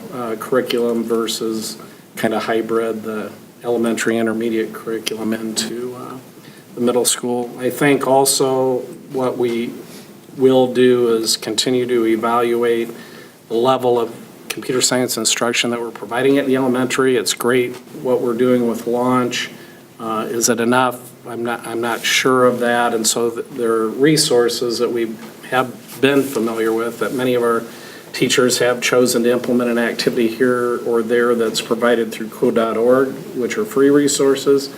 And so I think we'll be taking a look at the elementary level to see what, if anything, can we do in the regular classroom to help supplement the work that our teacher librarians are doing and with the elementary students as well. Coding really isn't and shouldn't be a standalone subject. It should be integrated in ways that make sense throughout the curriculum, which is what will happen with the Code to the Future immersion program at Lenahan. What I'm really excited about is that, as I said at the very beginning, outside of the high school, we've really had minimal coding or computer science instruction happening. I can see us going from entering into this year to for sure exiting next year, probably being one of the state leaders in terms of computer science instruction throughout the district. Questions? So maybe we're not there yet, but where does this fit in the day? Does this merge with existing classes or? Yeah, it requires a minimum of an hour a week. So I know that Kyle's been working with staff to try to figure out where the best place will be to fit that, but they're confident they can figure that out. As far as Miller goes, and we're at earlier discussions there, because this just kind of has developed in terms of trying to figure out how we can get that third build-in with Minecraft. It very likely we would be using the library lab. We may have to enhance it with a few more devices to accommodate a normal class size, but that may operate more as a standalone type of thing for kids that could dovetail with math or science very easily. We would anticipate regular classroom teachers bringing their classes in for a period of 12 weeks for an hour a week in order to get what they need with that program, with the support probably of the teacher librarian at Miller. So it would become a section of an existing class? Yeah. And, if you look through the governor's or the task force recommendations, they're pushing really hard for correlation between math standards and computer science anyway. And at the high school, if there's enough of a connection, actually offering math credit for computer science courses. Any other questions before next meeting? There's great possibility I hear Yeah. in this area, I think, for having kids do internships, externships, apprenticeships, work study in local businesses. Which would be fantastic. And programming. High demand for that. I can think of one company that I work at that could benefit from that. Well, and I know that Carrie from your company and Mike from MacDine attended our STEM Best luncheon where we talked about our desire to build out those exact types of opportunities for particularly juniors and seniors. So we're in the process of inviting people that weren't able to attend that from a large number of local businesses and industries to attend one of 3 meetings that we've got scheduled for Wednesday, April 25th, to basically, in a condensed way, go over that same information and to share that let's brainstorm together to figure out how we can get our kids into your workplaces for meaningful and relevant experiences. So we definitely have a focus on areas where communication and computer science are big, because that's where a lot of the jobs are going to be. If it's okay with the rest of the board, we'll dispense with the agenda and move to some items that could be taken care of and allow people to not have to stay. Is that okay with you all? Okay. Lynn, let's go on to 5.01, the meal prices for 2018-19.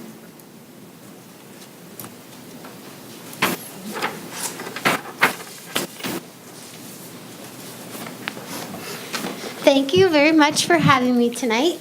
I'm excited to just tell you a little bit about what we've kind of done over the past year, and then to have a little bit of discussion about where we want to go next year for meal prices. So, looking at last year, we prepared just over 1 million meals for students in Marshalltown. 682,684 lunches, which is up from last year slightly, and then 387,827 breakfasts, which is a little bit down from last year. And I think an impact that played in that number is the removal of breakfast in the classroom at the elementaries. And then just under 10,000 snacks for the after-school care programs that we have going on in the district. So within the nutrition department, we like to continue to push food boundaries and to encourage students to try new foods. So this is just a highlight of the foods that we tried this year in the cafeteria. We taste tested strawberry Greek yogurt during National School Breakfast Week, and I was really surprised about, the kids that thought, I could eat this, and they were a little shocked because it's not like the Trix yogurt, or the Go-Gurt that they get, routinely. So hearing them say that they would be open to trying, a more high-protein food was exciting for us. We continue to encourage and support local foods. Iowa Choice Harvest is a company in Marshalltown that we purchase corn and apples from, and they purchase food from local farmers within the state of Iowa, and then they individually quick freeze it in a plant here in Marshalltown. So we still utilize the corn from Iowa Choice Harvest on our menus, and then we've also done an apple cinnamon muffin using the frozen apples that we get through Iowa Choice Harvest, and the kids really, really like those muffins.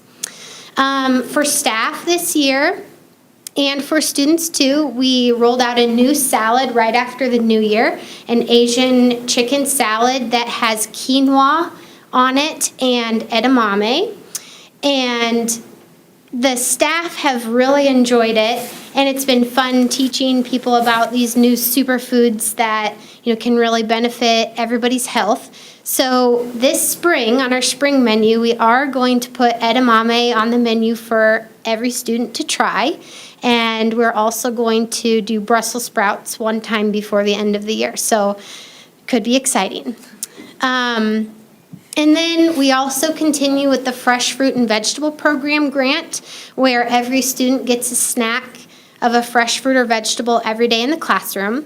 And this year we've tried kiwi berries, purple cauliflower, and watermelon radishes, amongst many, many other things. So just trying to encourage our kids to try new things and be adventurous eaters, and try to choose foods that promote their health. So, and then looking ahead, we are gearing up for summer, and I'm excited to say we've added a new site this summer for meals, which is the high school. Alan Mann at the high school has been really proactive about finding sources for nutritional snacks for some of his kids in the lifting program. And so we're going to try to feed them through the summer. And there's a homework help group that has several kids coming, so we'll feed them lunch through the end of June while they have homework help going on. And then As you've probably heard about, the House File 2467, which is the anti-lunch shaming bill, is moving through. So I won't go into a great deal of detail with this, but we are prepared to meet all the requirements that are laid out in the file.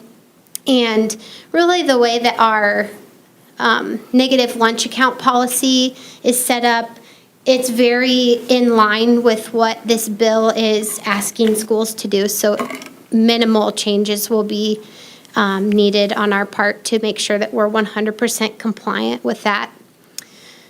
Another exciting thing that the USDA is piloting in Iowa this year is a new method of directly certifying students qualifying for free meals and for the first time ever reduced meals, which is really exciting because it takes a lot of the burden off of families in needing to fill out a paper application to qualify for free and reduced meals. And then the directly certified students also count towards our identified student population that we use for community eligibility. There's also been a change in the paid lunch equity tool, which we have used every year historically to identify lunch prices for the upcoming year, which will kind of roll right into our next topic of discussion here. So last year, we raised lunch prices a dime because the paid lunch equity tool stated that we needed to increase 15 cents over the next 2 years. So my proposal tonight on paper was to increase the meal prices by a nickel so that we can remain compliant with the paid lunch equity tool. However, we also have an opportunity, I believe this year, as the paid lunch equity tool has not been released yet for the 2019 school year. And the only guidance schools have been given at this time, as of last week, was if the nutrition fund has a positive balance, an increase in lunch prices is not required. So, not knowing where the USDA is going with this, I don't want to fall too far behind in our prices, but like I said, I think it's also an opportunity because the nutrition fund is healthy and can sustain without the additional revenue. We may choose to just hold steady where we're at with lunch prices. So, Paula and I kind of looked at the numbers, and by raising the lunch prices a nickel for next year, it would result in an additional $10,000 of revenue, which is really a drop in the bucket compared to our operating balance. So, with kind of the lack of guidance that's out there by the USDA, I'm sort of feeling like maybe we could take advantage of the opportunity to hold steady for 1 year on our lunch prices and forego the nickel. But, I certainly want your feedback and appreciate that. So you have on this sheet here, $1.65 for breakfast, $2.60 for lunch, but you're now saying, how about $1.60 and $2.55? Correct. Same as last year. Yeah. I had a great discussion with my consultant from the Department of Education the last part of last week, and, with the new knowledge that if we have a positive fund balance, an increase is not required, I'm kind of feeling like we should seize the opportunity to, just hold steady where we're at because we can certainly afford it, so. How far are we from the federal pay amount for lunch? So the reimbursement rate for a free meal is $3.25, and that's really what the paid lunch equity tool is based off of, is saying if the federal government deems the meal value to be $3.25, you need to consider what the paid students are paying minus or plus the reimbursement that we receive for paid meals, which that ends up being $2.92, a difference of $2.37. But, the paid lunch equity tool encourages schools to raise their prices at a steady rate to stay trending towards that, not jump there overnight. Didn't it used to be like a maximum of 10 cents Correct. per meal a year? Yeah. Mm-hmm. And now now you can go, well, as of last year, you could go more than the dime if you wanted to, but it wouldn't have been required. So what risk does that put us at next year? If, I mean, does it put us in a position where we might have to jump it more than we'd like to in 1 year? That's kind of the unknown thing at this time, because there is no paid lunch equity tool available at this time. We don't know what the USDA is thinking for 2 years down the road, but my sense is that if they're saying that meal or nutrition programs with a positive account balance aren't required to increase their prices, it tells me maybe they're changing their thought process about how to establish a paid lunch price. So I guess then if they're not going to tell us how to price it, do we have an idea of how we would decide what the price ought to be? Yeah, I think that we really just have to look at like our costs and, decide, if the money that we're bringing in is, meeting our expenditures, which right now it certainly is. So, long-term, I do anticipate that paid meals would have to go up in the future, and not dramatically by any means year to year. But as, food prices go up and labor increases and things like that, we would have to expect that for the future. That's, I guess my concern is that if you've got in your notes here that food costs are going to go up 3% this year and labor costs a similar amount, eventually prices need to go up. So I guess I just don't know how we decide when that is. And so we don't, is it that is it that our revenue's in good enough shape that we don't need this, or do we have a balance that says we don't need to do this? Because I wouldn't want to depend on the balance. Right? So that's a great point. We have a fund balance of 3 months operating expenditure that we've steadily built over the last 4 years. So we're in a position now where we no longer need to continue to build that fund balance. So we would look at,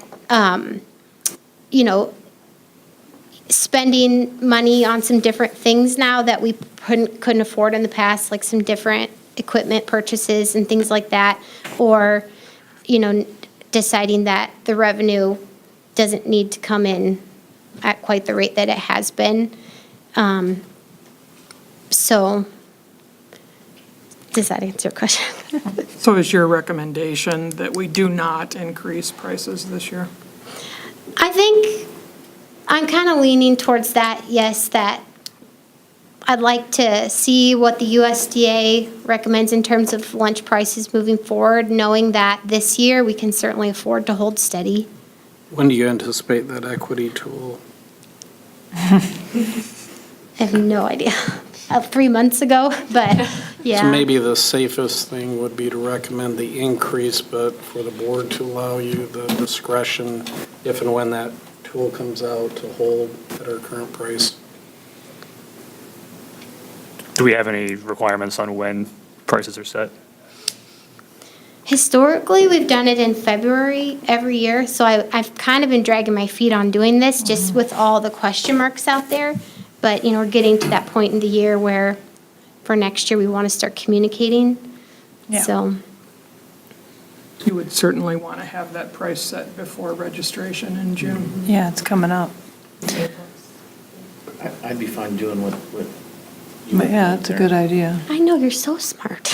I've been thinking about this all day and I never came up with that. Well, then if you do get any answers, you've got something to work with in a deeper conversation. Sure. Because it is a toss-up. I really meant that from my heart. Did you get that? No, I'm just kidding. But anyway. Could I have a motion to approve the 2018-19 meal prices as presented with the option to move to no increase if deemed necessary by food service manager? So moved. Thank you very much. I Miller appreciate it. Hernandez. Yeah. All in favor signify by saying aye. Aye. Opposed, the same. Motion carries 6-0 now. I think that's like the fourth year in a row I've done that, so maybe next year I'll get it right. But thank you very much. I really appreciate all of your time. Thank you.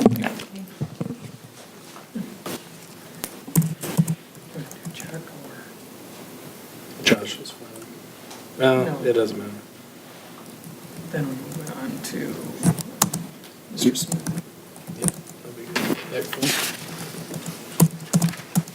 We are moving to item 5.04, the reduction in the state's backfill resolution. Mr. Smith, you're so kind to join us. Would you please come to the speaker stand? So,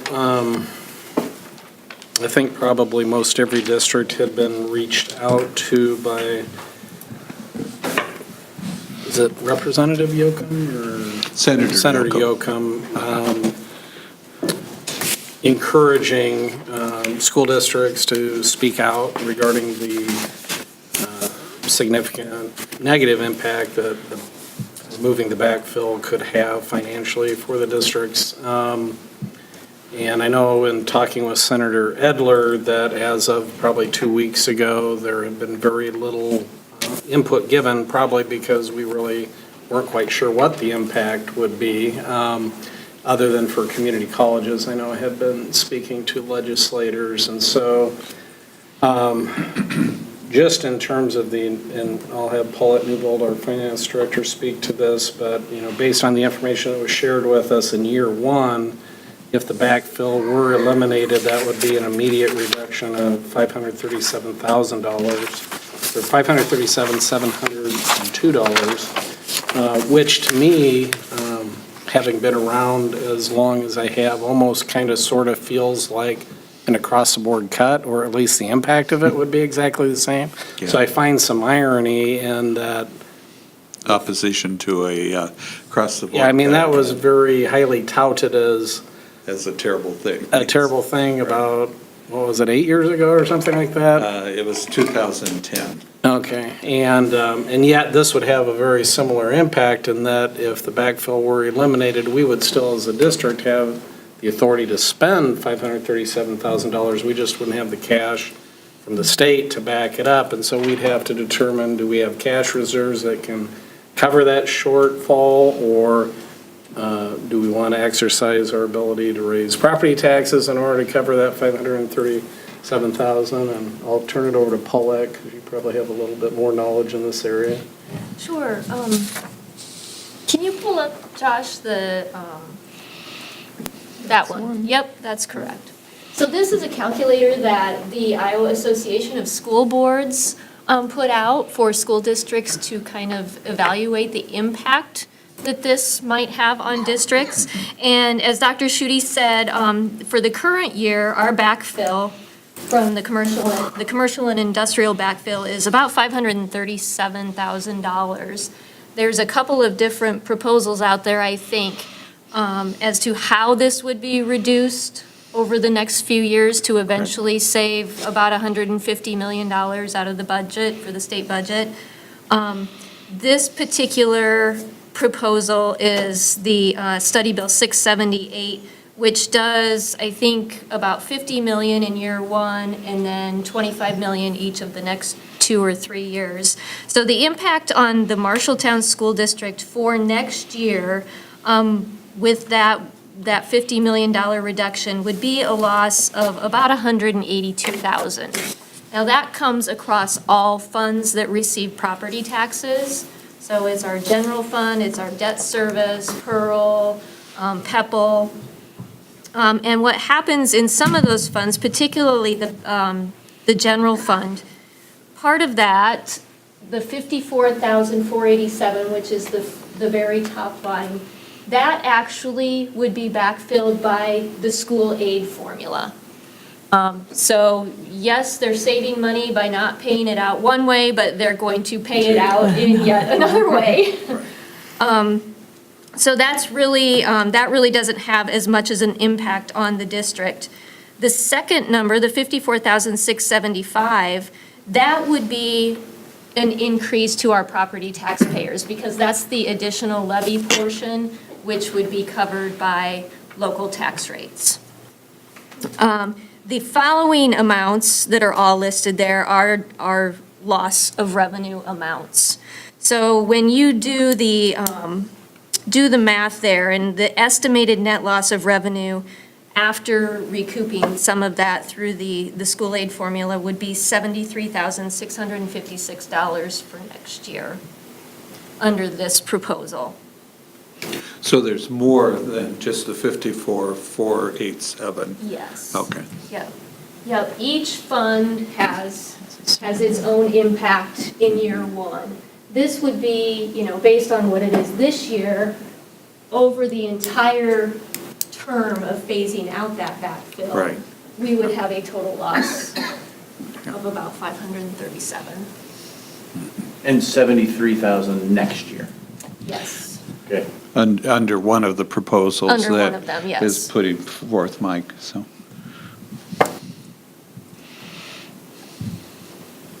Just so I understand, right, because when you're saying the formula makes it up, it's because the amount of school aid, or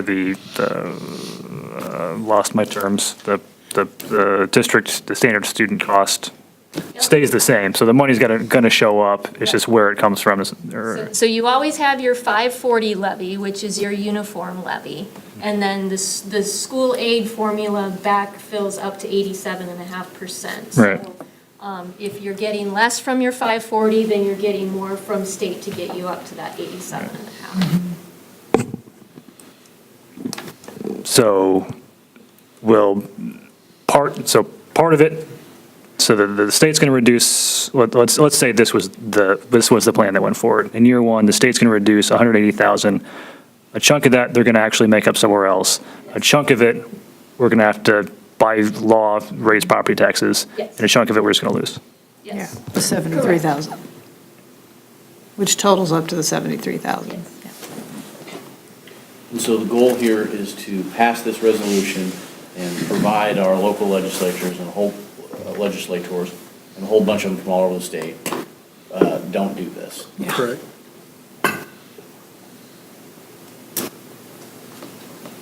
This was the exact fear that superintendents across the state had once the backfill was implemented, was that it would soon be gone. Okay. When the supplemental state aid versus allowable growth. Yeah. I wouldn't limit that just to superintendents, but anyone affected by the backfill was raising those Cities, concerns. community colleges. Mayors and, yeah. So, Mr. Smith, could you tell us maybe where this stands currently? Well, if I knew, then I would tell you. Where we're at, we're going to gavel in tomorrow, I think, at 1 o'clock, and I haven't heard the agenda yet on what's coming forward. But basically, tomorrow is the 100th day, so our lunch money runs out tomorrow. So there is no agreement. The House is going forward with its own budget targets. And I just got those a little bit before coming here today, so I haven't had a chance to review those in the detail I'd like to. But they're not joint targets. Usually the House and Senate come up with agreements on budget areas together. They are not agreeing on this, or not agreeing on the proposed tax cut, nor are they agreeing on what to do with the backfill. So the short answer is, we're going to be there for a while, and there's going to have to be quite a few more negotiations occurring.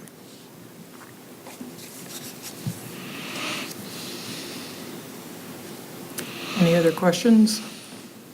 Comments? I did email, because on that original note that came out, it said to email Jeff Fedler. So I did, and he responded to me saying that he is not in favor of eliminating the backfill unless it was part of a greater tax reform that benefited all Iowans. I also realize that if the backfill is repealed, it must be done gradually and equitably. Not all political subdivisions have had the same success and growth of the property tax base as a result of the commercial property tax reform. Currently, this matter is being addressed by the Appropriations Committee, so this was about a week or so ago. After the report of their activity, I would have a more concise answer about the backfill, but it doesn't sound like you have a whole lot more. No, at this point, I don't think anything more has been decided on that. He emailed me apologizing for not being able to make it tonight, but he said his sense is that he did not feel like there was support to repeal it this year. Mhm. Okay. As of today. Okay. Well, my stance has been and is tonight that this was promised when this was put into place, and that this is one more way that we are underfunding public education. So I'm opposed to it. Thank you. Any other questions, comments? Need a motion to approve resolution? I do. So moved. Second. Miller Fletcher. All in favor signify by saying aye. Aye. Opposed, the same. Motion carries 6-0. Thank you for your presence. You're welcome. It's very hard not to vote when you guys. Thanks very much. Okay, moving right along with those who need to hit the road. Let's move to 6.02.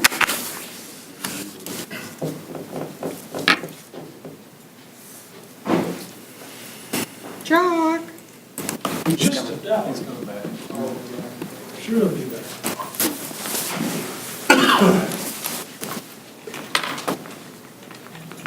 Just in case I need something to draw on.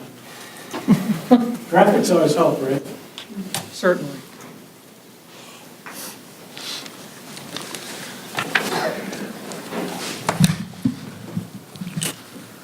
So just a general update on the timeline for the Roundhouse. We had a progress meeting last Thursday. I was on site again today. And what they said they were going to do on Thursday, they've gotten done so far as of today. Essentially, if you've been by there, you see that the foundation walls are being poured. Basically, everything underground, all the utility work is done. They took some of the form work off last week. The south wall is being poured tomorrow, that whole length of the south wall. The slab in the basement will be poured within the next week and a half. The precast concrete slabs, which are really the ceiling of the wrestling room and the floor of the gym, those will be set in place the second week of May. And then once those are set in place and anchored, that huge pile of dirt will be put back in as backfill around, so that will be gone by graduation. Yay, right?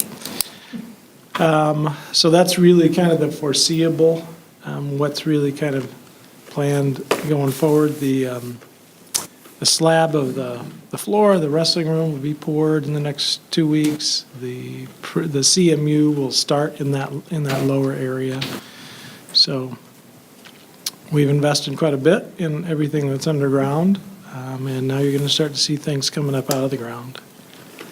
The project budget, which you've got up here, it can be a little bit confusing if you haven't looked at this form before, but essentially, the list of items toward the bottom that say previously approved, like the bottom half of the sheet, those are items of work that are going against the allowance that's already built into the bid.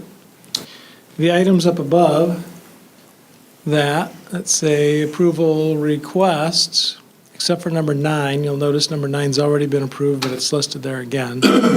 Those are all items that we need to move forward, and that will use up it'll leave about $1,000 in that allowance. The biggest number you see there is foundation redesign, $34,000. There's also number 13 is the additional helical lengths. And I know we talked about this the last time I was at a school board meeting, but I want to go through and explain it again. Thus the diagrams. So to try and explain this, the black line is kind of the perimeter of the building. You can see the roundhouse plus the addition. And then these are kind of section drawings, very simplified, obviously. The black line is kind of your existing building, and then this is the line of the floor of what is really the wrestling area of the gym. The original design that was built was a drilled pier foundation. So basically, what that means is you would have, if there's a wall here, you would have a slab, kind of a footing, it's an independent footing, with lots of drilled piers underneath it. And then what spans that are these grade beams that span between each of those piers. And then we also allowed contractors to submit different design options for bid based on the geotechnical engineer's recommendations of different foundations. One of those was soil improvement. Another one was helical piles. 3 totally different kinds of ways to improve what we did here. That big alternate bid that was $393,000 credit was soil improvement. And essentially, what that means is we're pushing a lot of rock and compacting this so that we get the bearing capacity of the ground increased. Well, we said, yeah, that looks really good. We all agreed we were going to award it based on that. But we knew we were going to have to do some modifications to it. So our structural engineer and our design team, in our wisdom, said, you know what, we're good with this, but we're a little concerned about it right here, against the wall of the existing building. So what we did was, we said, we're going to design this and we're going to put helical piers along the perimeter of the existing building, because we don't want you ramming the earth against the foundation. So what we ended up with is kind of a hybrid system with helical piers here, and then the rest of this is the soil improvement. And then as we reviewed the shop drawings, based on the design, we said a few of these need to be extended just a little bit deeper. That's item 13. So what we got back, item 13 is extension of some of these, and this is item 15. So instead of getting that full kind of credit amount of that alternate of $393,000, we're going to get $356,616. So we're getting more than 90% of that cost savings, but we're taking a very conservative approach against the building, and we don't want to mess with the grade underneath there. So that's what that big number really represents. Some of these other little numbers are modest things. As I said, number 9's already been approved. That one's not as critical. We did find a storm line under the building that was not identified, but it was running parallel to another line that was there. That's PR number 10. So both those lines were replaced with a larger line for about 40 feet. The donor wall was decided, instead of surface kind of printed letters on the old bleacher boards, they're going to be engraved. And we got a few more donors too, which is a good thing. So that's what that $5,000 increase is. The door hardware changes. Those are some of the openings, 10 of the openings, where as we started looking at uses and reviewing that with the owner, some changes were made with you. The additional helical lengths, we talked about that. The revised bearing on the precast double T's, that's $4,858. That's another modification that's related to the structure. And I'll do a little sketch here. A double T talks about the precast that's spanning the wrestling room. So these are precast concrete slabs, and they actually have a beam that comes down. So the double T looks like this. And then there's another one that looks the same. It's called double T because it's got those two beams in it. Well, we specified the double T based on a certain manufacturer. Every manufacturer kind of engineers their own double T, and they all look different. and they're all anchored different. So we've got one approval because this wall, this precast wall that's behind this, we needed to modify these cast in place, actually panels, to accept those beams. So if you look at that wall, photographs of that wall, you'll see where those notches are made. So we had to modify that design and then modify the top of the slab to accept this. That's actually what that price is. And we've been assured that that $4,858 is a much more significant savings than the next higher precast panel supplier. Okay. So this is what they bid, and the foundation wall had to be modified to accept those panels. Going forward, there are a couple more of these added costs that we are aware of right now. One of those is at this entry point, the entry vestibule where the kind of waffle used to be that has come off, and it came off on the north also. There was a concrete beam that supported that whole piece that can't go away. And because of that curve on there, our structural element that spanned from here to here doesn't work because it hits the curved concrete beam. So, and we know that our deck can't span that distance from the beam to there. So what we've done is, and there's another beam here, and I've exaggerated it, we've segmented the beam. So we've added steel. We don't know what the cost of that one is yet, but it should be pretty modest. There's also a difference in the site survey that we received from the civil engineer early on.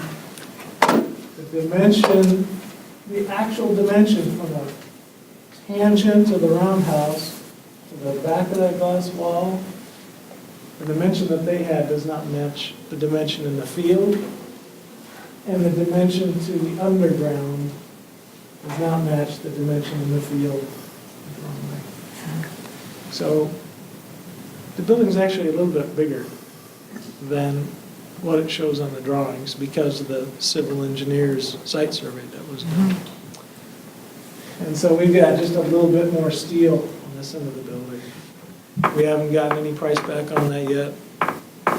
We don't expect it to be a huge number. It's just extending the top numbers of those roof joists. So those are the two things that we expect to see. So right now, obviously, we don't have any change orders, but we have used the allowances that we established, both for underground and for structural modification changes that we expected to see and other potential changes. Most of these dollars are associated with the structural system. Some of the dollars are associated with enhancements or slight changes that the district wanted to see. For example, the wood floor in the gym. We're going to put wood floor in everything. And then there was that small electrical box that added another $1,380. So that's where the budget is at right now. There was another request that Dr. Schutte asked me to report on, and that was the additional site visits. We have been making those additional site visits. Electrical, plumbing, a lot of structural, some architectural, and a couple civil. To date, we've made 34 additional site visits of the 122 that we budgeted. So we're about a quarter of the way into those additional site visits to oversee things. Questions? Substantial completion date still November 23rd? Still November 23rd. As you recall, with that structural foundation system, it was set for some time in early to mid-November. It's pushed back to the 23rd. We really kind of pushed the contractor and asked them to look for ways to kind of increase that schedule and definitely not push it back. And we've kind of gone on record telling them anytime there's an ad, we need to find other items that might be deducts. We've found a big one that we're just starting to look at that won't change any of the quality of the construction, but it's something that might be able to be eliminated and save quite a bit of money and offset any of these additional costs that might be coming. I don't know if I missed a meeting. Would you use the microphone? Oh, I'm sorry. I don't know if I missed a meeting or not up at the high school, those Thursday noon meetings. I don't know if I missed one or not, but this is the first that I've seen this stuff. Was there a meeting that I missed? There was a meeting Thursday of last week. Okay, all right. Did you go through this stuff at that meeting? We reviewed it. I reviewed all of the changes, and then I spoke with Dr. Schutte, and that's what he suggested, that we come in and explain it, because it was kind of 11th hour. Yeah. And this change, I explained at the last board meeting I attended. The pier one versus soil improvement, you explained that. Yes. Yeah, yeah. And so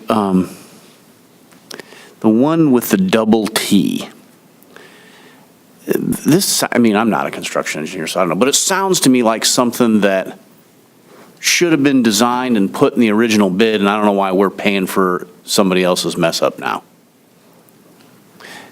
The drilled piers one, I know you've explained it before, it's not the first time I've heard that.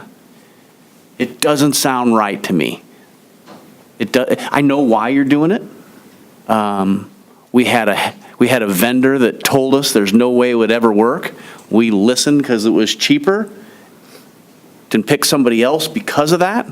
And now we're going back. That doesn't sound right. It sounds fishy to me. Yeah, we never accepted it fully. When we accepted that alternate, we knew that we were going to take some type of approach here. Right. That we were not going to allow that soil improvement against the existing building wall, definitely not against the roundhouse. So if you knew that, then that was never said to any board member at any point until at this point. Do you? No, I knew that. You knew it? Yeah. It was said. Okay. We said it right out of the gate, that we had concerns about it everywhere. And we started looking at the design probably the day after. Okay. All right. I'll take that back. The other one, the civil engineer did a miscalculation on the size of the building, and it's a little bit bigger, and we need some more steel. Yeah. Is that our problem that we should be paying for now? The site survey was provided by you to me. Should we be talking to the civil engineer? Does that work? Klopsila Garber, who is our civil engineer on the project, was also the civil engineer that did the site survey for the school district. They're in town, it made perfect sense. We've found a few mistakes in their documents, and we've worked through those. The challenge is, you've got a different shaped building here, and it's not built exactly the way the construction drawings show. So things aren't exactly where the construction drawings showed, and that whole tunnel was underground. I mean, we went down and measured inside the tunnel, but I didn't measure that myself to make sure that we would know exactly where the outside of that wall was underground. The last thing I want to bring up is the last meeting it's been a couple weeks, but at the end of the last Thursday noon meeting, you'd left the room, but I don't remember the name of the other guy that works with you. Gary? Yeah. He said something to the effect of, we were talking about the allowance, and now we've used up all of the allowance, the original allowance. And so if you come here next month and there's something, well, then we got to budget more money, right? And Gary said something to me that didn't sit right. He said, oh, we always go over the allowance in these kind of projects. And I'm thinking, well, then why didn't we have a different allowance if we always go over the allowance on these things? Well, we don't always go over the allowance. Probably the last 3 school projects we've done, we actually ended up the job with a credit. One change order for a credit, or multiple change orders for a credit. I'm sorry I made that comment. I was not actually at that meeting. But he Maybe did- that's why I didn't remember you being there then. You thought I left the room? I wasn't at that meeting. But Gary did come back and point all that stuff out to me. You'll recall when we made the recommendation for award, we recommended that you have an additional, in addition to the allowance, another $108,000 or so in contingency, based on the size and complexity of the project. If you look at my recommendation letter, that's what it said. You want to have that amount reserved in contingency to move forward with the project. Now, I think we're going to use some of that contingency. But when these ads come up, we're going to be continuing to look for credits because we don't want to see those change orders either. Obviously, it means more work for us. And we don't get paid more for those kinds of things. We want the project to be on budget too. But it's not unexpected for us to start to use contingency. Yep. Okay. Okay? Thanks. Other questions?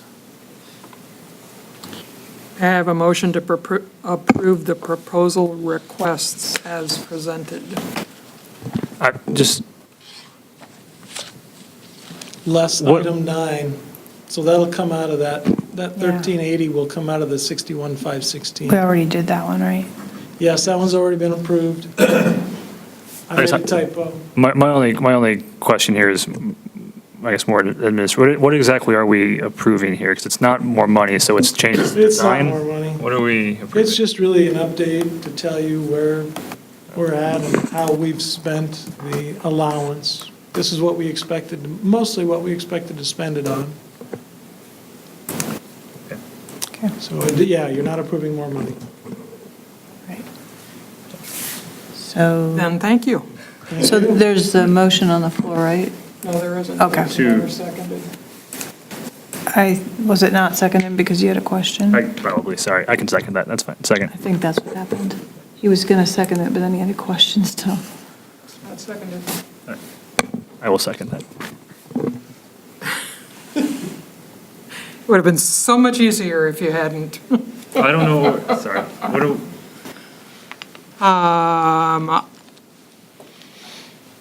The only thing that we can do at this time is to vote on the approval of requests as presented is how it's worded. So I would suggest, Mr. Parliamentarian, can we table it? We can, correct? I'm confused what the problem is. Yeah. Motion on the floor. There is a motion on the floor. It's been made and seconded. Is there a problem with would you like us to not vote on this thing? I don't understand. That's why I said it would have been better if you hadn't seconded it, because then the motion would have died.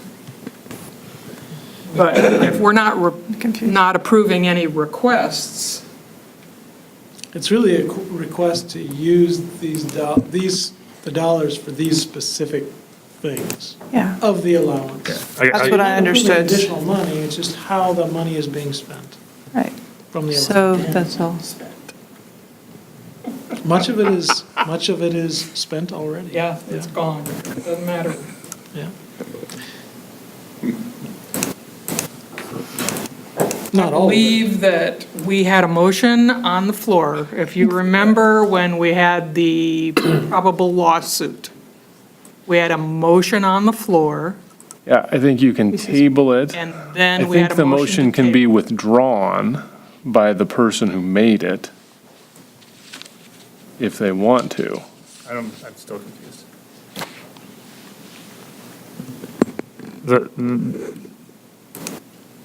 Or I think you could vote on the motion. I'm not sure. It's a non-motion. It'd be easier to withdraw it then. Who did? No, you do. I didn't make, Then we don't have a motion on the floor. Yeah, I didn't hear a motion. I think before you said a motion, and then he said, I got a question, and then he was like, I'll second. We do not have a motion on. Well, then you don't have a parliamentary. So, does anyone else have Problem. any questions before I say thank you, gentlemen? Thank you, gentlemen. And I hope this was helpful. with that. Yeah. I'll bring something like that along the next time we've got topics like this. Use red and blue, though. Red and blue? I gotta find a big blue marker. I'm kind of surprised. Yeah, it looks like West Des Moines that we Valley. haven't had it more with this addition, with the way the roundhouse is. At least I got some red in there. I'm trying to add a building onto it. Or the blue. It's not easy. There we go.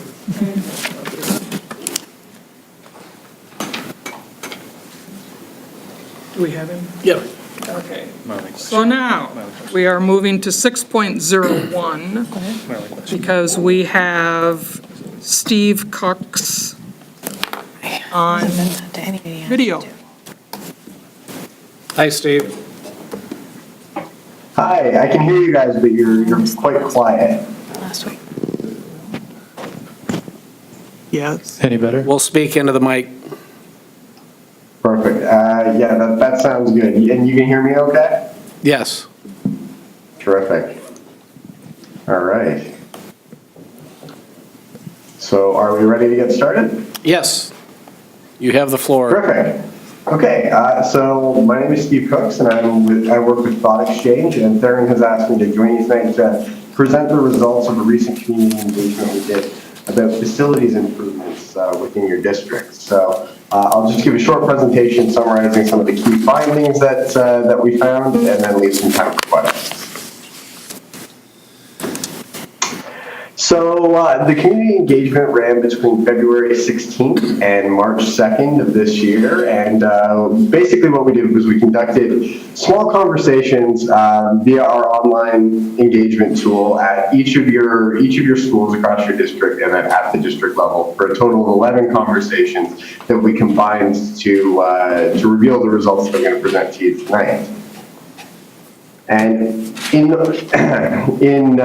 general, like overall, we had 1,214 people participate in the engagement.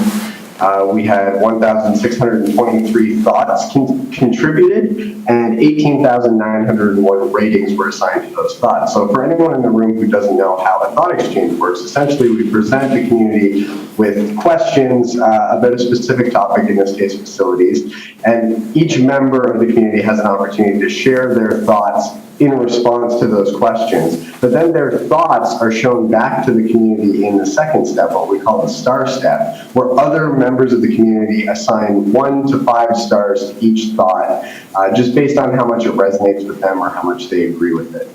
So that's what the ratings refers to there.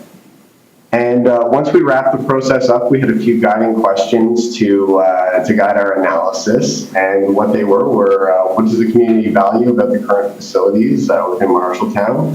What gaps or upgrades does the community want most? What themes exist around learning spaces and technology? And do demographic groups differ in their perception of Marshalltown facilities and their needs? So what I'm going to do now is just jump over to our online dashboard to show you some of the results. So, sorry, I'll just make this a little bit bigger. There we go. So as you can see here, we had fairly even participation between the demographic groups. This is the demographic question that we asked, just how folks relate to the district. And what we saw in response was that 35% of the folks who made their way into the process were identified as parents or guardians. 26% were staff members, and 38% were students. So no one group is really driving the conversation overall, but students are the most highly represented group. So their voices are certainly a part of the direction the conversation went. So what I'll show you now is I'll just spend a few minutes going over the top themes that we saw with regards to the questions that we asked. So we'll go question by question, and we'll start with what folks appreciate about your current facilities. So overall, what we saw was some pretty clear, large largest theme that we saw around what the community appreciates about your current facilities are gym and playground upgrades. So bear with me for one moment. There we go. So this was a large conversation, and participants expressed appreciation for the quality of the new gymnasium facility at Miller Middle School and for upgrades to playgrounds at some of the schools. And participants also indicated a preference for separating gym and cafeteria spaces at Anson Elementary. And here, just by clicking into the theme, we can see each of the thoughts that made up the theme, as well as the rating that it received from the community out of a total of 5 stars. So as you can see, a lot of these thoughts were rated quite highly. There was a lot of agreement that the gymnasium and playground are strengths of your current facilities. So the second largest theme that we saw was this one here around maintenance and cleanliness. And again, this was a large conversation, but within this theme, participants noted that many district facilities are well maintained and clean. So participants expressed an interest in ensuring all the buildings are well maintained. And one building in particular that was noted for maybe having some opportunity for improvement in this regard was Anson Elementary. So it was noted for needing some repairs and modernization. And finally, in terms of large themes that we saw around what the community appreciates, we have this theme here about roundhouse remodeling. So this is something that, an action that I understand your district has already taken, but it's something the community has recognized and really appreciates. So this is not as large as the previous 2 conversations, but still a medium-sized theme in this appreciations question, and participants just expressed appreciation for the remodeling work that's been done at the Roundhouse facility and how it's now a point of pride in the community, in addition to giving the students an improved learning environment. So kind of 2 aspects to what folks appreciate about this project that you've undertaken. All right, so we'll jump back out to the summary themes here, and now we'll just take a quick look at looking forward.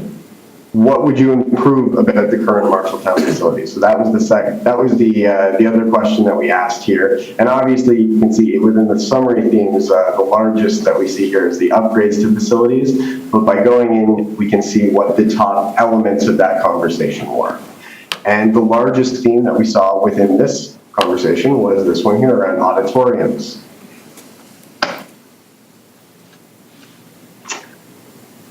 So this was a large conversation, larger than any of the others that we saw within the entire exchange across both questions, actually. But participants expressed concern about the aging auditorium facility at Miller Middle School and how it's not an attractive venue for assemblies, concerts, and community events. So in contrast to this, participants expressed appreciation for the Marshalltown High School auditorium. So maybe there's a little bit of comparison going on there, just with regards to preference within the community for a venue for these types of events. But what we heard is that they would like the Miller Middle School auditorium maybe brought up to the standard that the high school is currently presenting. So the second largest theme that we saw within possible upgrades to the current facilities was this one here around HVAC. And this was a large conversation in which participants indicated that they would just like to have adjustable, consistent, and reliable HVAC facilities, capabilities throughout the district. So pretty straightforward, but again, we see pretty high star ratings for these thoughts, and they come from a number of different schools.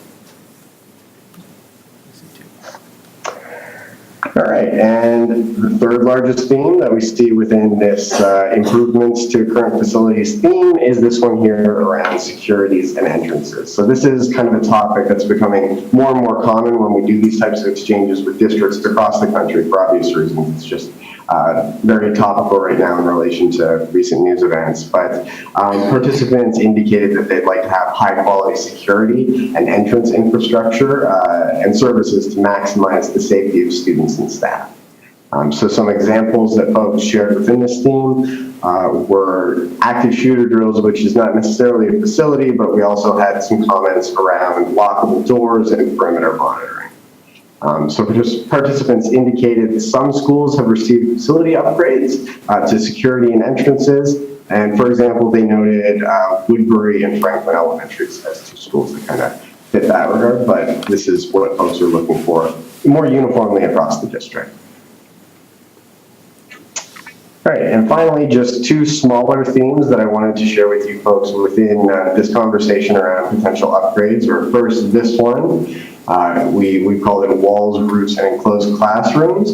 But essentially within this conversation, what we see is that folks are looking for essentially more space within the classrooms, but having the open concept that's currently employed in some of your schools, participants note that as a potential distraction for students and maybe propose creating more enclosed spaces for learning to happen where kids can concentrate a little bit more.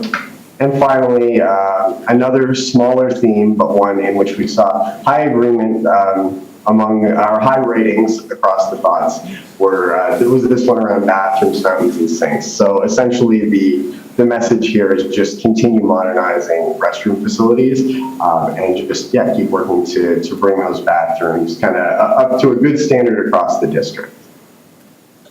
And within these conversations, we took a look at differences among these demographic groups that we identified here.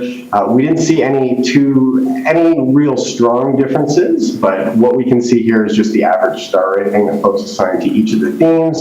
And as you can see, it's pretty consistent across the groups, although there are a few where certain groups, in this case parents or guardians, rated learning spaces a little bit lower, where students and staff rated thoughts within this theme a little bit more highly. Possible explanation for this is that students and staff are the ones that deal with this on a day-to-day basis, and maybe parents just don't recognize it as something that their kids and staff members are facing. But essentially, what we see here is just across the various demographic groups, there's pretty high consistency in the ratings of the thoughts.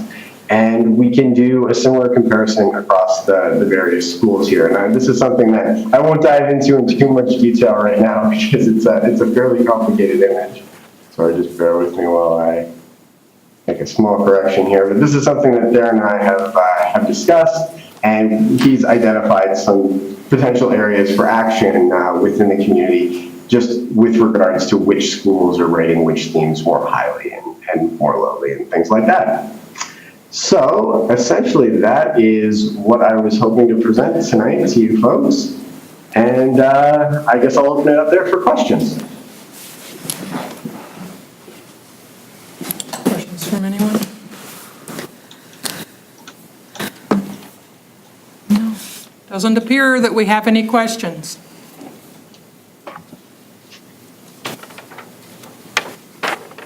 Did we lose it? Steve, you still there? Yeah, I'm still here. Oh. Think we're good. Okay, terrific. Well, if you folks think of any other questions or things that you'd like to follow up on after this meeting ends, you can send those along to Theron and you can pass them on to me and I can find answers for you. But if not, thank you very much for giving me the opportunity to speak tonight, and I hope you have a good rest of your night. Thank you. Take care. Do we have a website that we can go to and do the same kinds of things that you did? Yes. Yep. And you will send that to us, correct? Yes. They were going to make it live following this meeting, so Okay. we'll make sure you get the link to that. Yeah. Isn't the link in the presentation? It's at the end. Yeah.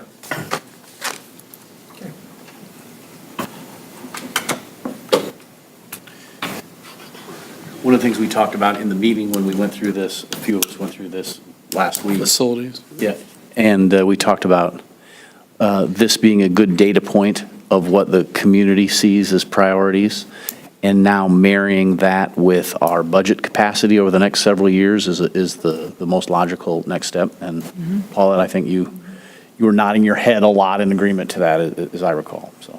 Yeah, we had Dave Schultz and Justin Sorensen were in attendance at the facilities meeting where we got the initial overview, and so between Chuck and I, we're working with them to make sure that these thoughts are embedded within the work they are doing, which fortunately they were. And now we at least know how the school community feels about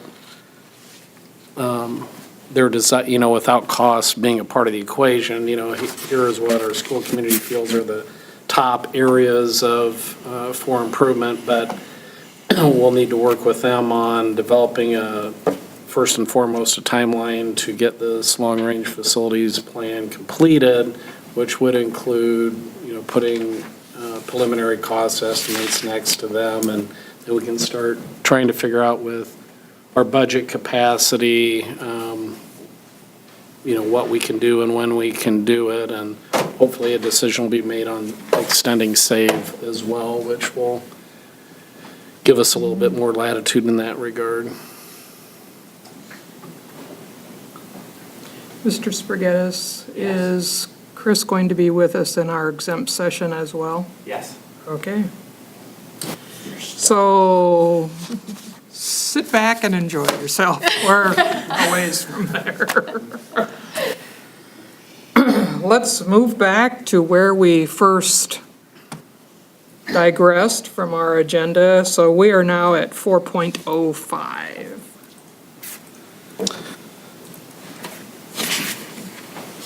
Good chapter. Shouldn't go real long. So I had pushed out a couple questions, and the second one I thought was meaningful because I was thrilled that 5 of our board members were able to attend the Manny Scott presentation on Wednesday, which really spoke to, in many ways, what we've been reading about, especially as it relates to building relationships. So the first question was simply at the very beginning, it talked about Mr. Hawkins' classroom and what he was reading and hearing about that needs to happen in order to improve the environment. And then, of course, in Chapter 6, it talks about changes that he had made and or was making relative to that new learning. So we'll just kind of throw it out there in terms of what key points did you find relative to what had changed for him, or what really has come to the forefront as being very important as it relates to working with all kids, but particularly students of poverty, to help them be successful in the classroom.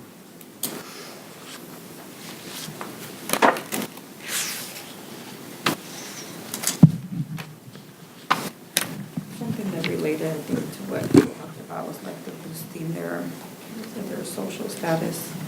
I think that's something that could have been big for him at a younger age for Manny Scott.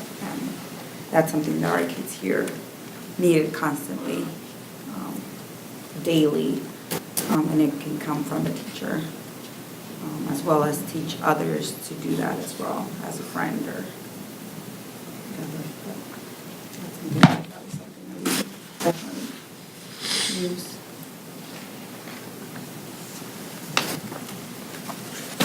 Yeah, it seems like a common theme across or at least the way it connects in my mind is it's making connections, and the teachers trying to make connections with students, allowing the students making connections with each other, connecting them with what they're trying to find connection points with them in the content. Seemed like honestly, it makes me think about, and they were in the ISB news clips again today, the West Burlington program. Poverty program. Yeah. Seems to be a lot of similarities there, but just trying to provide that space for connection and communication between teacher and student, between students. If you're in real estate, it's location, location, location. If you're in education, it's relationships, relationships, relationships. Without which no one succeeds. Or very few succeed.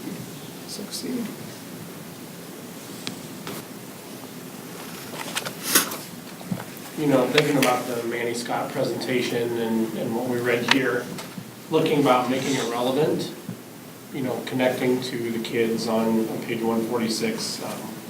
I thought it was a tie. It ties in well. I'm not going to break into any kind of rap like he did because I just don't have that ability. But, I think it's important that the kids connect to the material. Otherwise, they'll find it meaningless and useless. And who wants to study something that you don't find meaningful? He talks a lot about making the learning relevant to them today, not 10 years or 15 or 20 years from now. And also speaks to the power of active learning, which I think we've worked really hard on over the years. But when we talk about things like moving to more of a project-based teaching and learning modality in the middle school, that's exactly what that's about. How do you design learning around real-world problems, whether they're in your local town or within the state or in the country or world. And then, at the high school, we've been talking a lot about, how do we make learning more relevant by building in work-based learning experiences and allowing students to see what exists in the real world as problems or potential employment opportunities. So I think we've got a lot of things in motion that will help us try to bridge some of this. But as B said, absolutely, relationships is huge. And I think not just assuming they're happening, but taking purposeful steps to provide protocols, so to speak, to best ensure that people are doing that, because without the foundation of a relationship, kids aren't going to go as far as they otherwise would, or they're not going to be successful. The one thing that stood out to me in the connection to our presentation we saw last week was on page 150, where it says, it requires a safe environment that provides plenty of chances to make mistakes and correct errors. And so whether you're a teacher or you've been like a teacher as a parent, you understand that in order for people or children to take risks and to learn anything, they have to feel safe in order to do so. And they're going to make mistakes, and they're going to be open to feedback if they feel psychologically safe and they feel physically safe. And for those of you that heard Manny Scott speak, I think he gave lots of real life examples of why, in many cases, kids in his neighborhood or his school, which I'm sure is not a lot different than some of the kids in Marshalltown, don't feel safe when they're at home or in their neighborhoods. And so if they come to school and they don't feel safe there either, the cycle just continues. And so it's up to the classroom teacher to be predictable and be trusting and not be sarcastic and all those kinds of things that lower that filter for students so that they can take in the content in a safe environment, which it's tough. I think No Child Left Behind has changed teaching in so many ways. I think teachers have felt so much pressure to raise test scores in reading and math that feel-good kind of part about teaching and learning took a back seat for a while, and it's really encouraging to see that it's making a resurgence of some sort where we're focusing on how kids feel and if they need to be taught how to do things socially or emotionally, then that's where we need to put some of our emphasis. Well, I think it's difficult for anyone to learn if they're uncomfortable for any reason, whether it's safety or the mere safety of being able to make a mistake and not be made fun of. On that same page that you are on 151, at the end of the very last paragraph, it talks about how school turnarounds are accomplished. And it all has to do with that environment and student self-esteem and student self-resilience, relationships.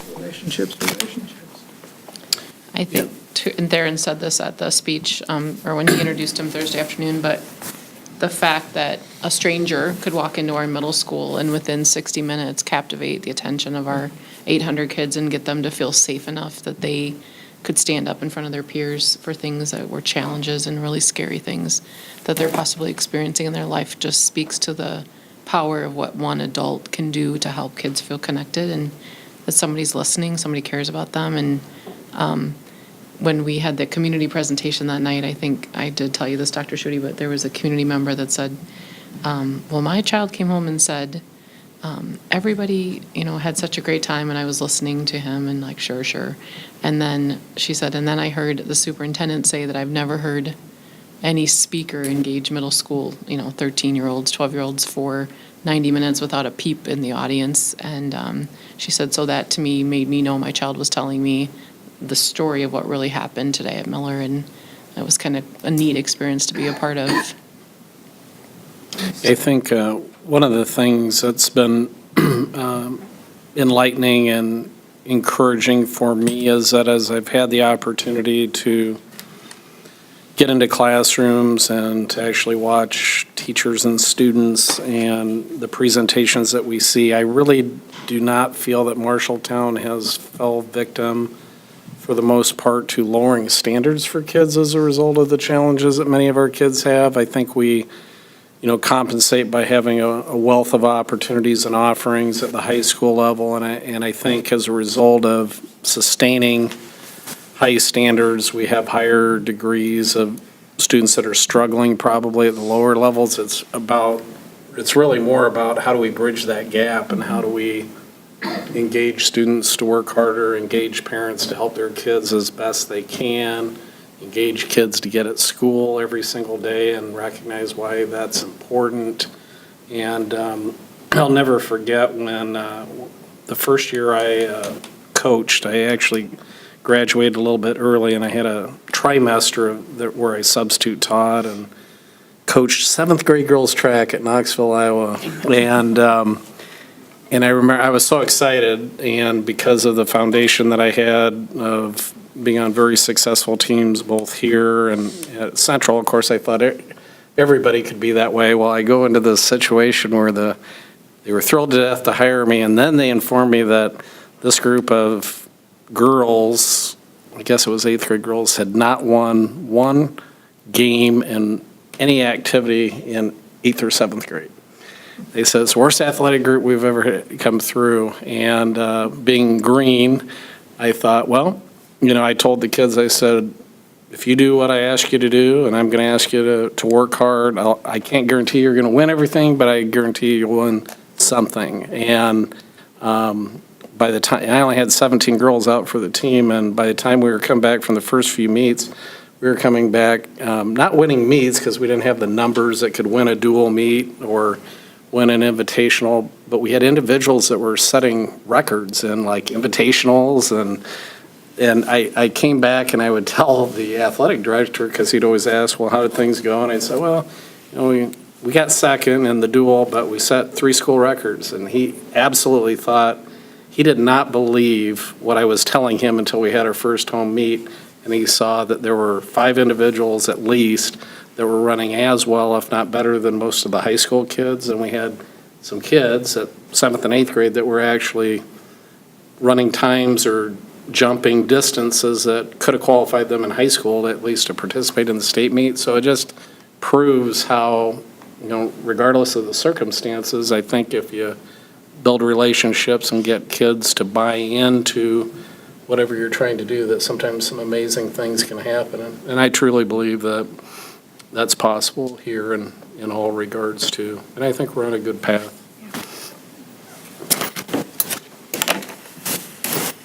Anyone else?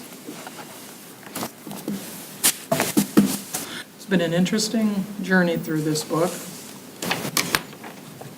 It's brought us further than we've been in a while. And thanks to Lisa and Anthony and Matt for joining us at the table. Thanks for picking this book. It was a great choice. Jackie was planning on joining us as well, but she had a commitment at 8. So I think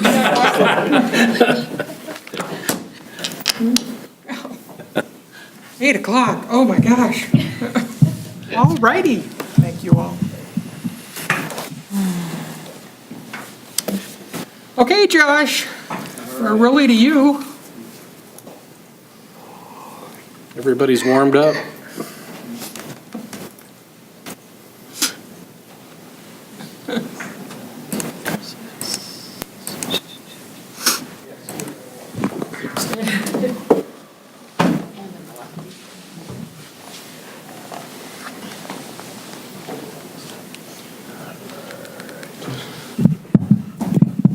All right, good evening, everybody.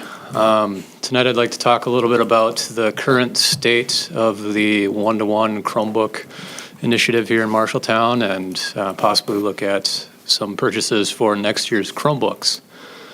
So the purpose of this conversation is for some discussion and action. I'm going to be requesting to publish an RFP for about 2,360 new Chromebooks, cases for the 7th graders, and the required licensing for those Chromebooks.